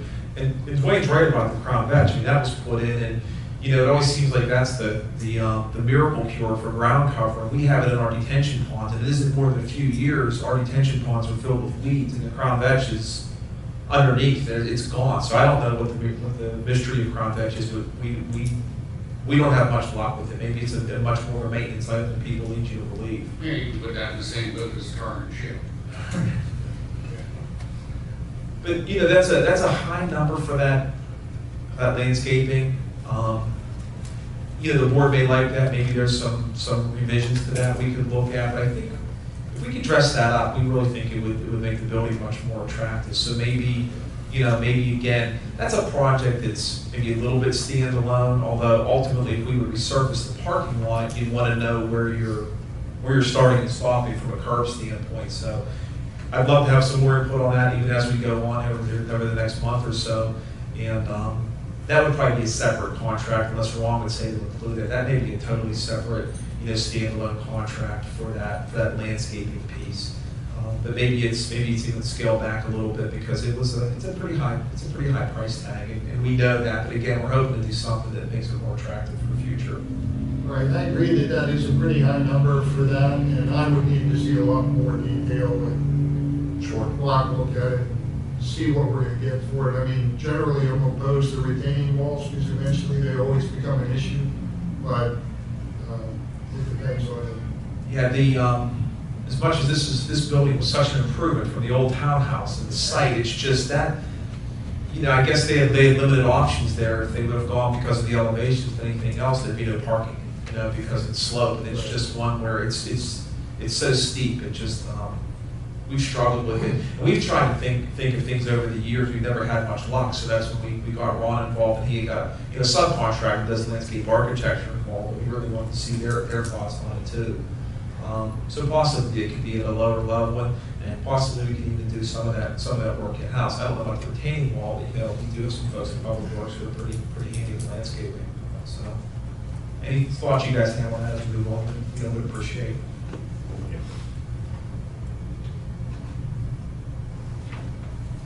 Maybe what I'll do is, you know, bring this back in our next work session, just to we can kind of spend some more time on it, some more thoughts, or if there's thoughts as we go on, and you guys send emails out, and just have thoughts or ideas, or if there's some things additional you want Ron to look into, you know, let me know. He can look into them if there's anything, or if you have any questions at all on something he didn't discuss tonight, you didn't think of, let me know, and we'll get an answer for you. Next item we have tonight, another discussion item, is the proposed dumpster regulations. And we have with us tonight from our Planning and Zoning Department, Josh Andrikowicz. And Josh is our code enforcement officer, which you certainly all know. And Josh has been involved with putting together some of these proposed regulations at the request of the board from some months back, where we wanted to look at the potential of having some additional specific regulations dealing with dumpsters in North Huntington. And I'm not talking about the commercial dumpsters that are at someone's business. It's more of the ones that come in and out from the standpoint of project renovations and things of that nature. So we've, again, with Josh and Andy Blinka, the planning and zoning director, who's on vacation tonight, wasn't able to be here, they've put together for your review a set of proposed regulations. And those are truly for discussion purposes, because you may like some things in there, you may not like some things, you may think the regulations are too strict or not strict enough. So it's really a discussion item at this point, but it's certainly formatted in a way that it could be an ordinance at some point, and of course it could be adopted by the township and then enforced through the code enforcement department, the planning and zoning department, the code office. So I'm going to leave that open for open it for discussion. I'm gonna ask Josh unless he has anything right off the bat he'd like to say about what they've prepared. I know he spent a significant amount of time on it. They looked at a lot of ordinances. So Josh, maybe you just want to give the board a brief overview of kind of what you guys were thinking, what you did, and then he can certainly probably answer any questions for you that I can't. So what we did, we kind of, we took our original draft ordinance that I believe you guys got last month or the month before, and we revised it with other municipalities' ordinances that were, we probably researched about 9 or 10 of them. We kind of handpicked finer points of theirs and added it to ours, and that's how we came up with what we have now. Some of the additions we made to the ordinance that was not on there is the time limitations on how long they can be there. And it kind of makes it clear that they are temporary in nature. Another one is the permitting. We're going to make them permitted through an applications that would be supplied by Northampton Township. That way we can keep track of, who has them and how long they've been there, and if there's ever any issues with them, we can address it that way. Another, I guess, issue that we have also is the Bagsters, which we usually cover through the property maintenance code, and we've handled it that way since I've been here. We also, And Josh, you've been successful on those. I think probably most people, when you let them know, they get them removed. yeah, so It far. takes a little bit of time, but they go. Yeah, they do. A lot of people don't realize that you have to pay to get rid of them, I think. And so yeah, we've been successful using the property maintenance code in that, but we also address that in the dumpster ordinance and set a time limit on them if need be. So it's open for discussion, and I want to hear your input, questions, concerns. My question is, first of all, how big of a problem is this? To be honest, I haven't got many calls in the 3 years I've been here. It's mostly the Bagsters that are the issue, that people leave in their yard for a year or two. Dumpsters occasionally when they're filled up and overflowing. But yeah, I don't get the call all too often. You have been successful at addressing them through the property maintenance issue or code? Yeah, For the to most this part? point, yeah. I just, unfortunately, the parts that I highlighted that I didn't like were apparently the parts that you added about the time constraints. I just think they're unreasonable. That a portable storage unit shall remain in the residential zoning district in excess of 14 consecutive days.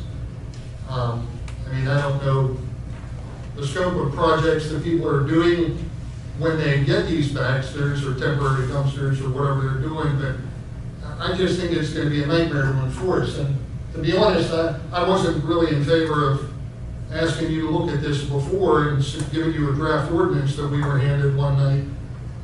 I don't know that I'm interested in adopting any legislation at all at this point until if we're handling it and it doesn't seem to be a big issue, I don't know that I want to go down this path. I think we have, as Josh mentioned, we probably have good success with the Bagsters. One thing that, again, we may not have had the issues, so it may not matter. One thing that we talked about internally was, where people put them. And again, I think last year my next door neighbor moved and they brought in a pretty big dumpster, filled out most of their driveway. They put a lot of stuff in it when they moved, which was great. The nice thing is they put it in their driveway, and in the 2 weeks it was gone. They got rid of the junk. But we talked about, there are places and some people want to put them on the street, and we really talked about that's probably not something we would want to encourage unless they truly have nowhere else to put it. We do. There are some places in North Huntington. It's not going to work. We have some places in Hontown people don't even have driveways. So Go ahead. I was just going to say, if we do anything, and we may do nothing, and that's okay too. Again, it's not a problem that occurs is a recurring problem, but that's one that it did concern me a little bit that we wouldn't, I would recommend not having them on the street unless there's nowhere else to put them. And the way this was drafted, there is some leeway for the code officer to say, yeah, I understand you have nowhere else to put it, but if you need to put it, you know, if you have a place in your driveway, put it in your driveway. Even if you park on the street, we'd probably rather a car on the street than a dumpster full of garbage and nails and, you know, whatever else. So I've seen this just next door to me work really successfully. I guess there's times it doesn't. We don't have a way to address that through the police department, traffic code, or site distance, visibility, general nuisance. You know, Rich, it's I'm going to say on location, yeah, if it's too close to a stop sign in front of a fire hydrant or a blind vent, I think we could do it. But if it's on a street that they don't have those specific requirements, I don't know. But, you know, if that's, you know, depending on how the board discusses this, if ultimately that's our concern, we could maybe include it in that, you know, just in some other fashion as under our, do the general parking ordinance. Well, this isn't really parking, it's kind of parking, I guess, in a strange way. You know, because obviously it's not a licensed vehicle, but that was just one thing, and of all the things that we talked about, I had concerns that Josh does. I've given him Bagsters that I've driven by, and he gets rid of them after I see him. He tells them in 2 more weeks they're gone.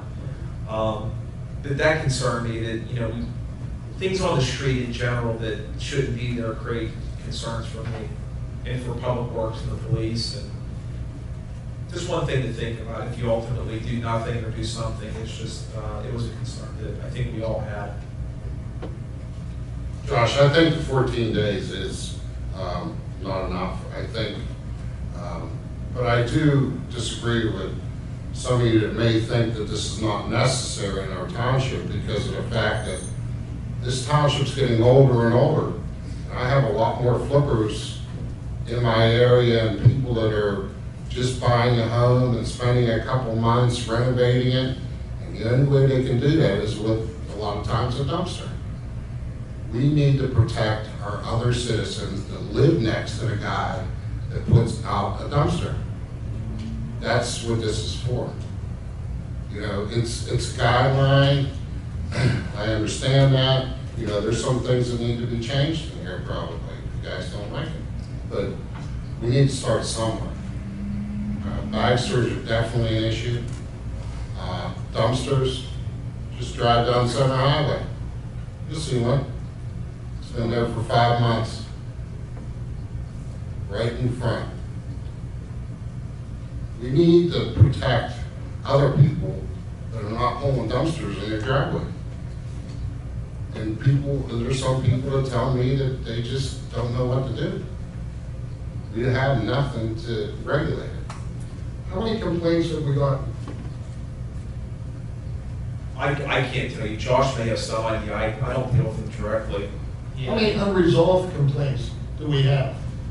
Well, I mean, we have the guy down here on Center Highway, like Mike said, and we really don't have anything in place to make him move that. That's a commercial business. That's a complicated. It's not that it is an issue. It's just a little bit. It creates problems. Yeah. Other than that, we. Which one is it? Electric lighting. Michael Free. Yeah. Okay. Well, it wouldn't surprise you. Right, well, that I was gonna say. Considering other issues with the property. Absolutely. I think it's a tenant, if I'm not mistaken, but it's just, that's a strange situation that possibly this would handle. Right, for one person, and I'm not gonna punish the rest of the community. I mean, we have this, I understand. Because in non-residential, we do have other dumpsters in non-residential areas. Stix's has dumpsters, they have dumpsters down at the industrial park. They work out of them dumpsters. They have them emptied once a week or once every 2 weeks. So, you know, some of these time constraints for the businesses, I just can't see working. But as a business, he's permitted to have that. It's just like No, McDonald's. according to this, non-residential zoning district for 30 days. This wouldn't cover, this wouldn't cover someone's permanent dumpster system they have for trash removal. So, you know, we just talked about Huntington Marketplace recently, we approved the site plan, we required screening. This isn't governing that. This would govern if they would then renovate the site and bring in these, large construction dumpsters because they're tearing the roof off or something like that. This isn't designed to deal with their regular trash removal on a commercial site. This is, Okay, so the ones I'm talking about are large dumpsters. They're not the dumpsters like we have. well, they might be, they might be, because some folks on a commercial site, again, depending on how it was done, if someone came in now and said, I have a really large dumpster, you may say, go ahead and screen it, it's part of what you do, but you have to screen that from surrounding properties, but you're allowed to have it. That doesn't say that in here. Yeah, but that's not, we can clean that up if we do anything. That's not the intent was never to deal with someone's standard conduct of business. It was to deal with these, circumstances on reconstruction or cleanup or something that they bring them in. Right, and I mean, as far as So- being on the roadway, I agree with it 100%. I don't think any of the dumpsters should be on the roadway. And I've seen them dumped on the roadway. I've seen no reflection or reflectors on them. I've seen nothing under the wheels to protect our roadway, and then I've seen them removed and the roadway got some divots in it. Yeah, Right. so I don't have a problem with that. Like I said, the part as far as non-residential and that, and you know yourself, John, as soon as we don't address it in here, that the other ones have it, when somebody wants to put one like 3 down there, he's gonna say, well, there's one over here, there's one over there, there's one over there. Sure. So, yeah, we would definitely have to clean it up. Understood. But I want you to know that that wasn't the intent, and it isn't the intent to deal with like someone's standard conduct of business. So, but we can But definitely like clean you up. said in last thing, it's not in red. I got It you. needs to be in red. Understood. I mean, time limits and everything are all negotiable. The reason we came up with 14 days is because that's the time limit that the dumpster companies give you on a large dumpster. It's 14 days max. After that, you start paying for it. It's pretty much standard straight across the line. Josh, you have a decent understanding of the other side of this from being in the construction business. He had good insight on the standpoint of how that side of the business works.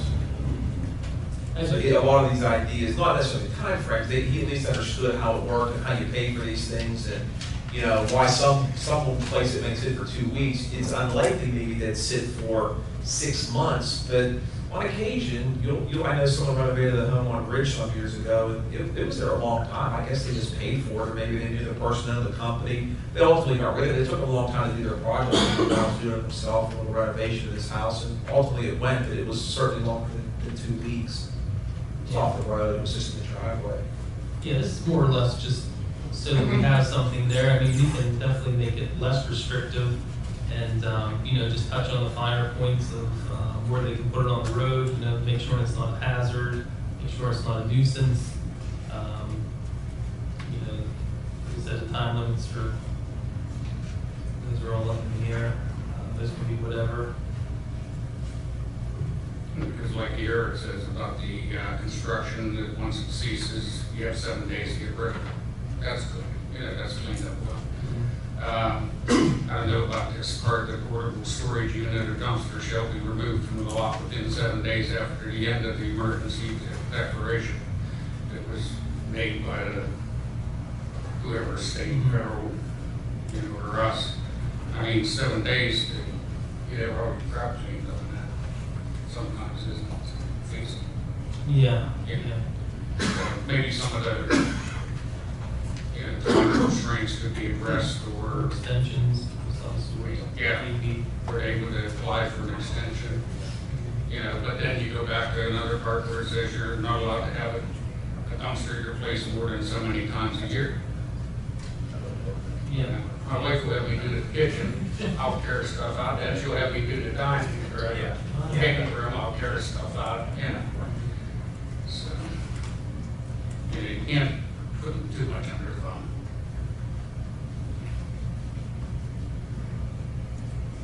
So ultimately, the board can spend, as much time as they want discussing this, considering it, but we wanted to get something back in front of you, at least you can consider and work from. We can spend as much time you want tonight, or we can add it to a future agenda. However you want to move forward is up to you guys collectively. Josh, I wanted to ask you, under number 4, dumpsters regulated, C and E both specify the same thing, except different lengths of the dumpster. Which one did you want to put in? One's 16 feet and one's 23 feet long. Yeah, the 16 feet is supposed to be the portable storage unit, and the 23 feet is supposed to be the dumpster, because those are the max So we should- sizes. Take the language portable storage unit out of E, Right. dumpster out of C.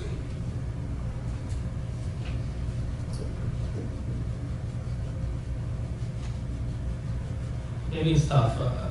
I mean, you're gonna have different projects that are gonna take different amount of times. I mean, if you're building a house, you know, obviously that dumpster's gonna be there for 6 months possibly. You know, and other renovations, it might be there for a week, so. But you do have it addressed in here as far as building a house, and that once they get a permit Right. to occupancy permit, then they have so long to get that stuff dumpster out of there. Right, and we were thinking of, I guess towards you know, putting the application in with our building permits, because that's probably 75% of our dumpsters are building, come through a building permit, so. I think we could probably fuse those two together. Did you think about a fee at all, Josh? No, no. We talked about it, at least Andy and I did it. My recommendation would be if you have a permit, because I think a permit, and I understand the reason for it, floor plan is coming from, but I think that's really, that's, you know, spending some additional time and effort for folks. I mean, I wouldn't recommend any fee. I mean, if our goal is just to know when they're there so we can keep track of them, I mean, from my perspective, I wouldn't want to even collect a fee. You guys can certainly do whatever you want, but to me, this would be the general, it would just be, if you want to go the route of the permit, then you'd have more of an idea of what's going on.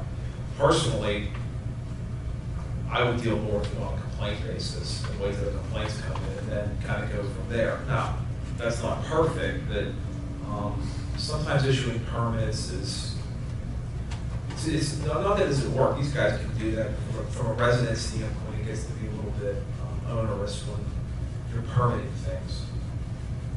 That's just my personal philosophy on it. Go ahead. I was gonna say, I kind of agree with some of the guys that stated about keeping them off the roads. I think, you know, just for our own interest, we're trying to really spend some money on the roads, keeping them nice and, you know, personal safety with our cars and whatnot traveling on the roads. But, you know, I not that I've been up here that long, but it's been a little while. I haven't had a complaint once yet about, you know, dumpster being in someone's driveway. You know, I had a few about the bagsters, and it seems like we do a pretty good job of taking care of that, but I hate to like limit someone's availability of, you know, renovating a home or doing a project on their home, you know, by telling them what we can, you know, keep that there for a certain period of time or what size. My question is, if we already have this exact ordinance in effect right now, what would we be doing differently? What situations would be addressed that we're not addressing? Other than Center Highway, Mr. Free? More or less, it would be something, I guess, that's in place, you know, in case we needed it, or in case somebody put a dumpster blocking somebody's driveway, or too close to an intersection, or. Well, too close to an intersection could be addressed in traffic. Yeah, I think the point is, do we have situations now? For example, my neighbor who didn't have the problem, if they had put that dumpster there 9 months ago, it was still sitting there, they were slowly cleaning out their house, this would address that, because it would say it's been there for too long. Right. So, I don't know, Josh, if you have any outstanding complaints related to dumpsters that have been in a residential area for any extended period, that, I think that's the question, at least somewhat, this would help resolve that problem. Yeah. Yes, that's the question. I'm trying to figure out if it was in place right now, not who technically could we go after, well, what problem would it solve? That we Yeah, I mean, can't solve right now. I agree with keeping them off the roads and then naturally intersections, all that, and having them not damage the roads. But then, again, do we have people that are refusing to comply when you say, hey, you can't put that there, it's gonna sink into the asphalt, or at least, you know, or it's gonna cause a lane restriction coming down your road, and we can't have that. I just feel like we're addressing a non-existent problem with laws that we don't need to make. Yeah, I mean, I don't have any outstanding ones at this time that, you know, I mentioned it too, or having to, payments go after maybe 2 weeks if you're, have experience in that. What, most residents probably don't want to start paying that after, 15, 16 Right. days, so they probably want to get it out there as soon Yeah. as possible too, I'd imagine. And I don't know whether Josh can answer too much in the past, because he hasn't been here that long, but I know during the hail damage, yes, we had dumpsters all over the township on the roads. They just, one was down in front of Commissioner Austin's lot right in the middle of the road. We had to call it in, and they had to come up with some reflectors and that on it. That was the most we could do, would be make them put reflectors on it, because we didn't have anything in place. Was that a community dumpster? They were using it for more than one property? Contractor brought it in because he was doing 3 houses in a place maybe? I can't tell you how many houses. I just wondered, maybe that was why they put it on the road instead of in one person's yard. I can't answer that. But I know we had it in a few places. Oh, I'm sure. So something like that, that's a natural disaster. Right. I'd definitely be in favor of having some type of language where, a resident would need permission, or you weren't allowed to have any type of dumpster on the road. It was just, kind of limited to that, and then if you're on your own personal property, you kind of see fit to do what you need to do. If it's on a township roadway, they'd have to get permission, ahead of time to use that township roadway, and, you guys could go out and maybe see it. I'd rather not have it at all, though, or that case amount of road. Special circumstances where maybe they didn't have a driveway or whatnot, they would have to get special permission to use the township roadway, to put the dumpster there. Because they could keep the yard, Yeah. with plywood. And there is no way to keep them from putting it on township property right now, Joel? On the road? Yes. I mean, the only thing that I can think of when you talk about a road is Dwayne had mentioned, I think there could be some locations too close to a intersection, fire truck. But other than that, I can't think of anything we have in the code book. I'd have to look. I can't think of anything we have that says you can't do that. I mean, I could understand having some sort of process to regulate that. You can't put your dumpster on township property. Right. And maybe we could, Unless maybe we can unless find you meet something. these conditions and, something. Understood. I mean, like a fire, what do we have, the, open burn permits, there's a list of conditions, the police department get one, and just so they know, I mean, here's the list of conditions if you were gonna put it on the roadway. It can't be so far, it has to be so far from an intersection, a mailbox, a driveway, a fire hydrant, it has to have boards under it, can't damage the roadway, you're responsible, whatever, something, I can get that. Right. The rest of it, I just don't see, if it's on private property. And when you say, do we have anything now, I just don't think we do. I mean, like as Dwayne had mentioned, he was here when he dealt with that, and he probably couldn't think of anything that we had in the code or the vehicle code that we said, look, you can't have that there. So, as I mentioned earlier, I thought that was an important piece. Again, I don't think it's routine, Right. but if we have that problem, it'd be nice to be able to address it. I think most people would probably think that's, if you have a place to put it there. Like I said, my neighbor put his in his driveway, he did a great job, and he could have easily said, I'll put it on the road. I don't want to block my driveway or my garage or whatever, but, that would have really just been very inconvenient for all the residents. So what's everyone's pleasure? I guess I kind of just stated mine. I would be okay if we wrote up some type of language on usage on township property as far as roadways, and like I said, rather it not be at all, but there was, one use on township roadway that we get some type of permission outline, that we come up and, get that through the township. But if it's on the personal property, I don't really see any problem that we've had in the past. I can tell you one thing. There's a dumpster on the way to my house right now. It's been there 2.5 weeks. I can guarantee you, it'll be there for at least another month. Do you think the neighbors like seeing that? You think they like smelling it? This is to protect our neighborhoods. This is not for you or anybody else. This is to protect the guy that lives next door to that dumpster that I know is gonna stay there, because nobody lives there. They're emptying the house. It's totally filled. that property owner has the right to empty that house and use their property as they see fit. If it comes to owner and conflict, then How long do all you the think it takes for municipality. rodents and things of that nature to get in there? Is this on private property or is it on It's the a road? private property. It's in their driveway. One thing I will say is, and Josh could probably attest to this, my own personal experience with my neighbor, they didn't put garbage in it, they put in like, you know, old stuff, they were getting rid of furniture. If someone creates a nuisance like that, we can deal with that from a code enforcement standpoint. We do have regulation on that. I don't want someone to think that, you know, if someone puts up 20 bags of kitchen garbage in a dumpster and leaves it there for 6 months, we're gonna just say, well, too bad. We can deal with that part of it.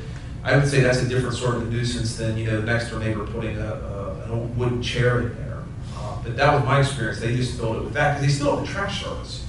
You know, they use their trash service while they live there and continue to use it that way. That doesn't mean your situation, Mike, isn't occurring. It's just, we can deal with that.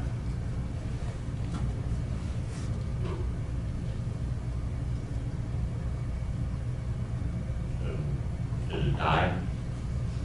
We get changes made to it? Whatever the pleasure of the board is, truly. Really?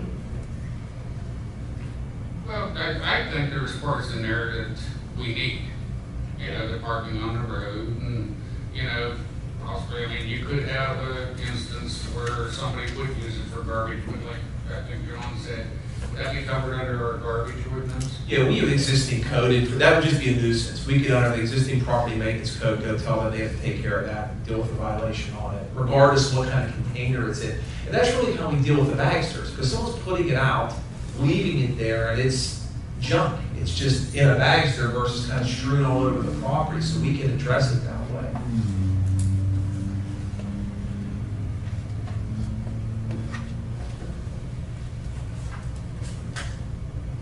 You wanna make the changes we'd like to make and get it back to Josh and bring it back to us? Yeah, you certainly could do that. If anybody has Yeah. recommended changes, you can If there's some provide. things you wanna take out, we can take out, put in whatever. Guys okay with that? You're ultimately gonna have to come down to some consensus on it though, because it can be all over the board. It's just gonna be difficult for us to deal with, so I understand. we can definitely do that. And ultimately, normally when somebody gets a dumpster, and I'm not speaking for Mr. Free down here, because who knows, he may have bought that dumpster. Yeah. You know, he would have to, because they charge, what, $100 a week or something for those? You know. Normally, a person's gonna get it out of there. As far as the type of time restraints, like Mike said, you get somebody flipping hostage, thank goodness there's some people that come do that, because we're looking at ripping houses down and order houses and everything else right now. You know, put a time restraint on them to do it. You know, make it 6 months, or make it a year. It makes it kind of tough in that thing, construction.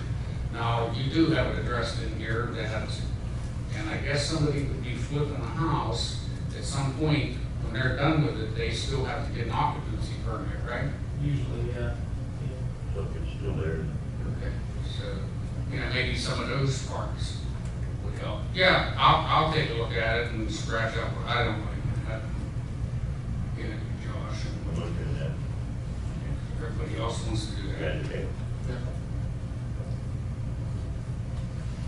All right, as you get them, give them to them, we'll try to put it back in some semblance of order and bring it back to Good for you. you? Yeah, well, yeah, if you give them to me or scan them, send them to me or email, then we'll make sure Josh gets them, and Andy will make sure people get involved with it. I just want to restate my opinion, because I won't go through it again. The only things, I mean, I'm okay with what Tony said, are we gonna, would you say let it die or change it? I'm okay with let it die, and I'm also okay with addressing strictly the pieces on township property, but as far as the rest of it goes, that's all I'm concerned about. So, whatever anybody else send you, that's where I'm at. Okay. Thank you. Next item.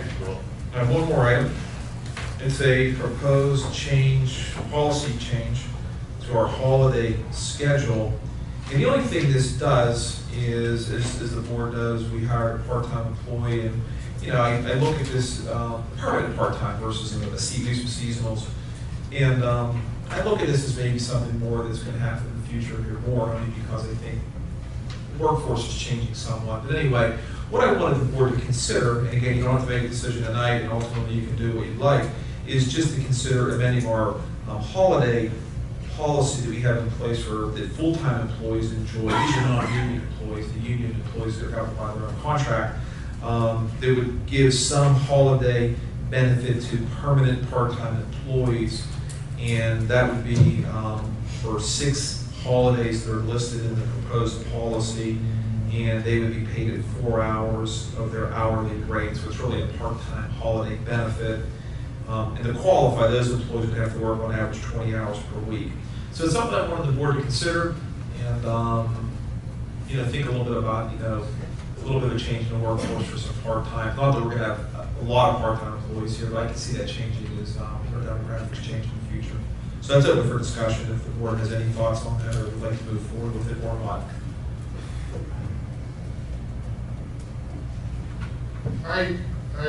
I know we had discussed this briefly before, and kicked around what holidays to give and all that sort of thing. And I thought about it a lot since, and I just don't think it's the right thing to do. I mean, I can appreciate part-time employees, and I know at least the people we're going to be talking about are generally retired from other positions and just want to stay active in the workforce. They have something to offer, they have skills to offer, and we want to take advantage of that. But I mean, we're talking about this piece about paid holidays for part-time employees now, but there's another piece of legislation that we all know about that is talking about extending benefits to part-time employees or a part-time employee. And I just see the snowball rolling. You know, we're going to give this one paid holidays, and we're going to give this one benefits, medical benefits, whatever it is, a different type of benefits. And then pretty soon it's going to be, well, we can't give one this and the other one something different, so they both have to get both. And then it's going to snowball. And I just don't think we should do it.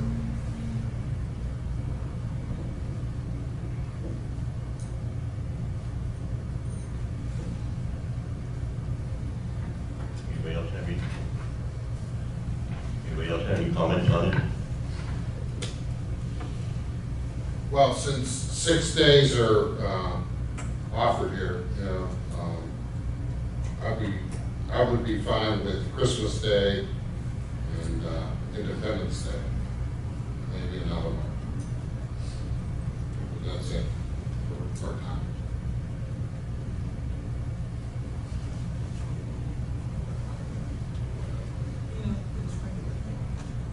Anybody else want to?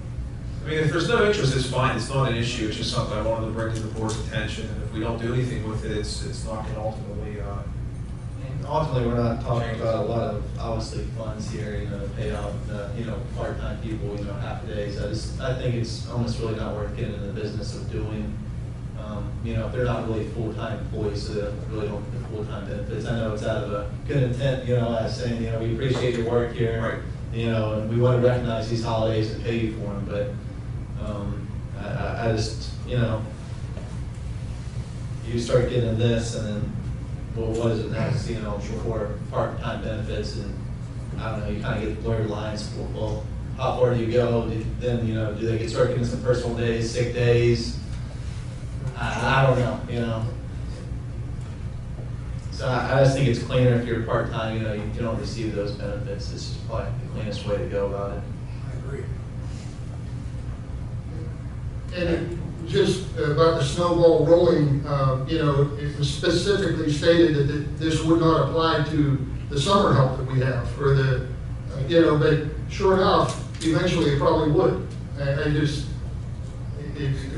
We get to change the definition. there's going to be an argument. I mean, somebody eventually is going to argue that point. Well, you do it for this, and then you do it for that one. Well, what about these kids that we hire for the summer? They want Independence Day off, you know, 4th of July. We should pay them for that. I mean, nobody else works that day, and everybody else gets paid for that day. Why not that? It's just a lot of good policy. I have to agree with that, really. I mean, if you're part-time, you're part-time. You're part-time. That's it, period. If you want the holidays off, then you're full-time. Or retire. Okay. All right, I appreciate you guys considering it. I can see the direction of the board, so it's something we'll just leave as is. So that is actually the last item on my agenda. Thank you. Thank you. Next topic, planning and engineering topic. We only had one planning item this month. It was item S-10 2016, the Robert C. Weaver 2 plan. And Mr. Weaver lives at 2601 Robin Station Road, has an approximately 17-acre piece of property where he lives, and he is subdividing 1.207 acres from that to create an additional building lot. He had actually done the same thing about 3 years ago. As you see the neighboring lot next to the blue, he subdivided a lot right there 3 years ago. The Planning Commission recommended this for approval at this month's meeting. The only condition is that the additional lot gets sewage planning from DEP. Again, anything else was fairly simple. Meets minimum requirements for the R4 zoning district. And that's about it. Does the board have any questions on that? Thank you very much.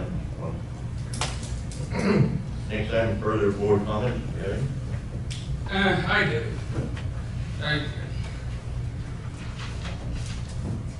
I don't know whether anybody's aware, but look at Carnegie people. We had some problems over at the fair. We had an overdose. We had one person die. And it was basically the Carnegie people. I'm not putting anything on the Circleville Fair. On the news last night, they had about another one with finding some pot in this car and stuff like that. Do we have anything on the books as far as regulating these Carnegie people when they're being brought into the township? Do they need any type of clearances, child clearances? You know, in the East, there was a pedophile at one of the malls, and here, you know, we just had a problem with it. That's what arose. You know, that's what made me think about it. Mike's been saying about us having a drug problem and that, and you know, here we go, we're bringing people in it. Is there a way? I don't think we brought people in on purpose. Oh, I know, but I'm saying, do we have anything, or can anything be done? There's nothing. Require them to get a permit from the township? I mean, we require them to have child clearances on their people, and clearances in general? we could, I believe, and Craig would correct me if I'm wrong, I believe we could regulate them as a temporary sort of amusement business. I think we could do that. I'm not sure if I would want to get into, and I'm not even sure I want to do that, but I'm not sure I would want to get into instructing any private business to get clearances. If they're required, they may well be required under the state law. I'm not sure if I would want to step into that and make sure that they're getting those clearances, or they're being drug tested or something, and then if they fail the drug test, we tell them they can't work at St. Agnes Fair. St. Agnes brings in a vendor for, I don't know, selling funnel cakes or something. I don't know. I don't know, Dwayne. I understand your concern. I just don't know, for us to get into that regulatory scheme, I just don't know. Well, I know it's required, like for our garden departments, Boy Scouts. But it's not our requirement. What I was gonna say is maybe that would be something more that would technically fall on the shoulders of whoever's hiring them, right? They do get a drug test. You know, I mean, It's even the private. I mean, it's we hire people to do different things. At the festival, we hire a band. They play. Whether they need child clearances or not, they may not. We don't dictate that. We don't ask to see them. It's up to that organization to determine whether or not they need them. Whether or not, for instance, Norwood Soccer rents our soccer fields. So does lacrosse is going to be. We don't ask them, do you have child clearances for your coaches? because you're gonna be on our property, renting our property. We don't ask how, we don't get into that. Now, they have an issue, they have to make sure that they're properly getting those requirements. As you know, we've done that for certain classes of employees here. You know that in the rec board, we've decided, because we're running the organization, we've said these people are in contact with, potentially in contact with children under the guise of the law. But I don't know if I want to get into that business of, again, if Norwood Soccer is running our soccer fields, to make sure all the coaches have those clearances. Right. We could do that, but I'm not sure if I'd want to go to that I was extreme. just gonna say, I agree with you, and more, when I said more about the certain people that hire them, I kind of was thinking circle. If they want to. If they wanted. If they want to. It would be more their obligation or their something, right. They could require that without Sure. causing a problem. Sure. Rather than us doing it as a municipality. Tony, do you have some kind of contract with them? I mean, you could put, I don't know, with morals clause in it or something like that. Yeah, because we have a contract with them, signed it every year, that, you know, it has so much liability insurance. I just researched just briefly and determined that current workers are not covered under Pennsylvania's criminal background check law. The new scripted law does not apply to summer carnival people and concession people. But that means the state doesn't require. The state doesn't require it. Right, that doesn't prevent somebody else from requiring. Absolutely, circle will do it. As a condition of hiring though, or drug testing or whatever, but I think for the township to do it would be just difficult. Okay, well, that might be something, Tony, you might want to look at then.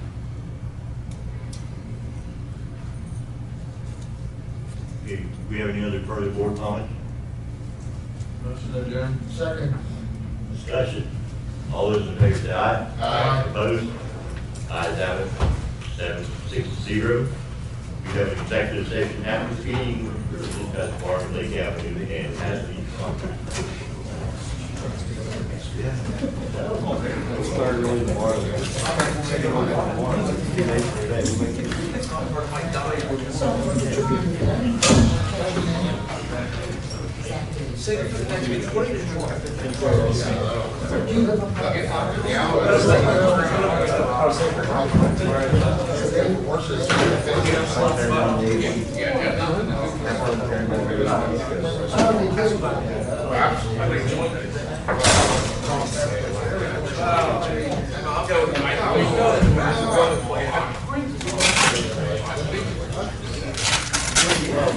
Hey, Tony, when that is. Yeah, 11 o'clock in the evening. 11 o'clock Sunday. Before you even, yeah, they didn't even have everything set up. And they called me at, yeah, it was 11 o'clock at night. See you tomorrow. Yeah, see you. Go lunch on. See you guys. I didn't want to pick up your time and stuff. I didn't want to pull up questions. I know. Yeah, and we have tenants in there for all that. Brian, you drink tea. What's that? Drink tea. I did. Here, take one. 20-some years ago, they didn't lie. Yeah, those things, he didn't shop, so. Thanks, buddy. Yeah, It's his loss. Yeah. Yeah? Thank you. Thanks, Lee. Thanks, Ryan. All right, we'll see you. Yeah, oh, yeah. Where's Friday? My other meetings, they're Monday, so I come in and it's Tuesday.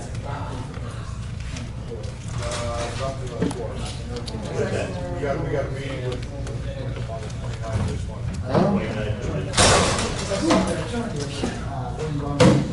Hard to believe. It looked like it was going to go pretty quickly and then kind of fell apart. Presentations.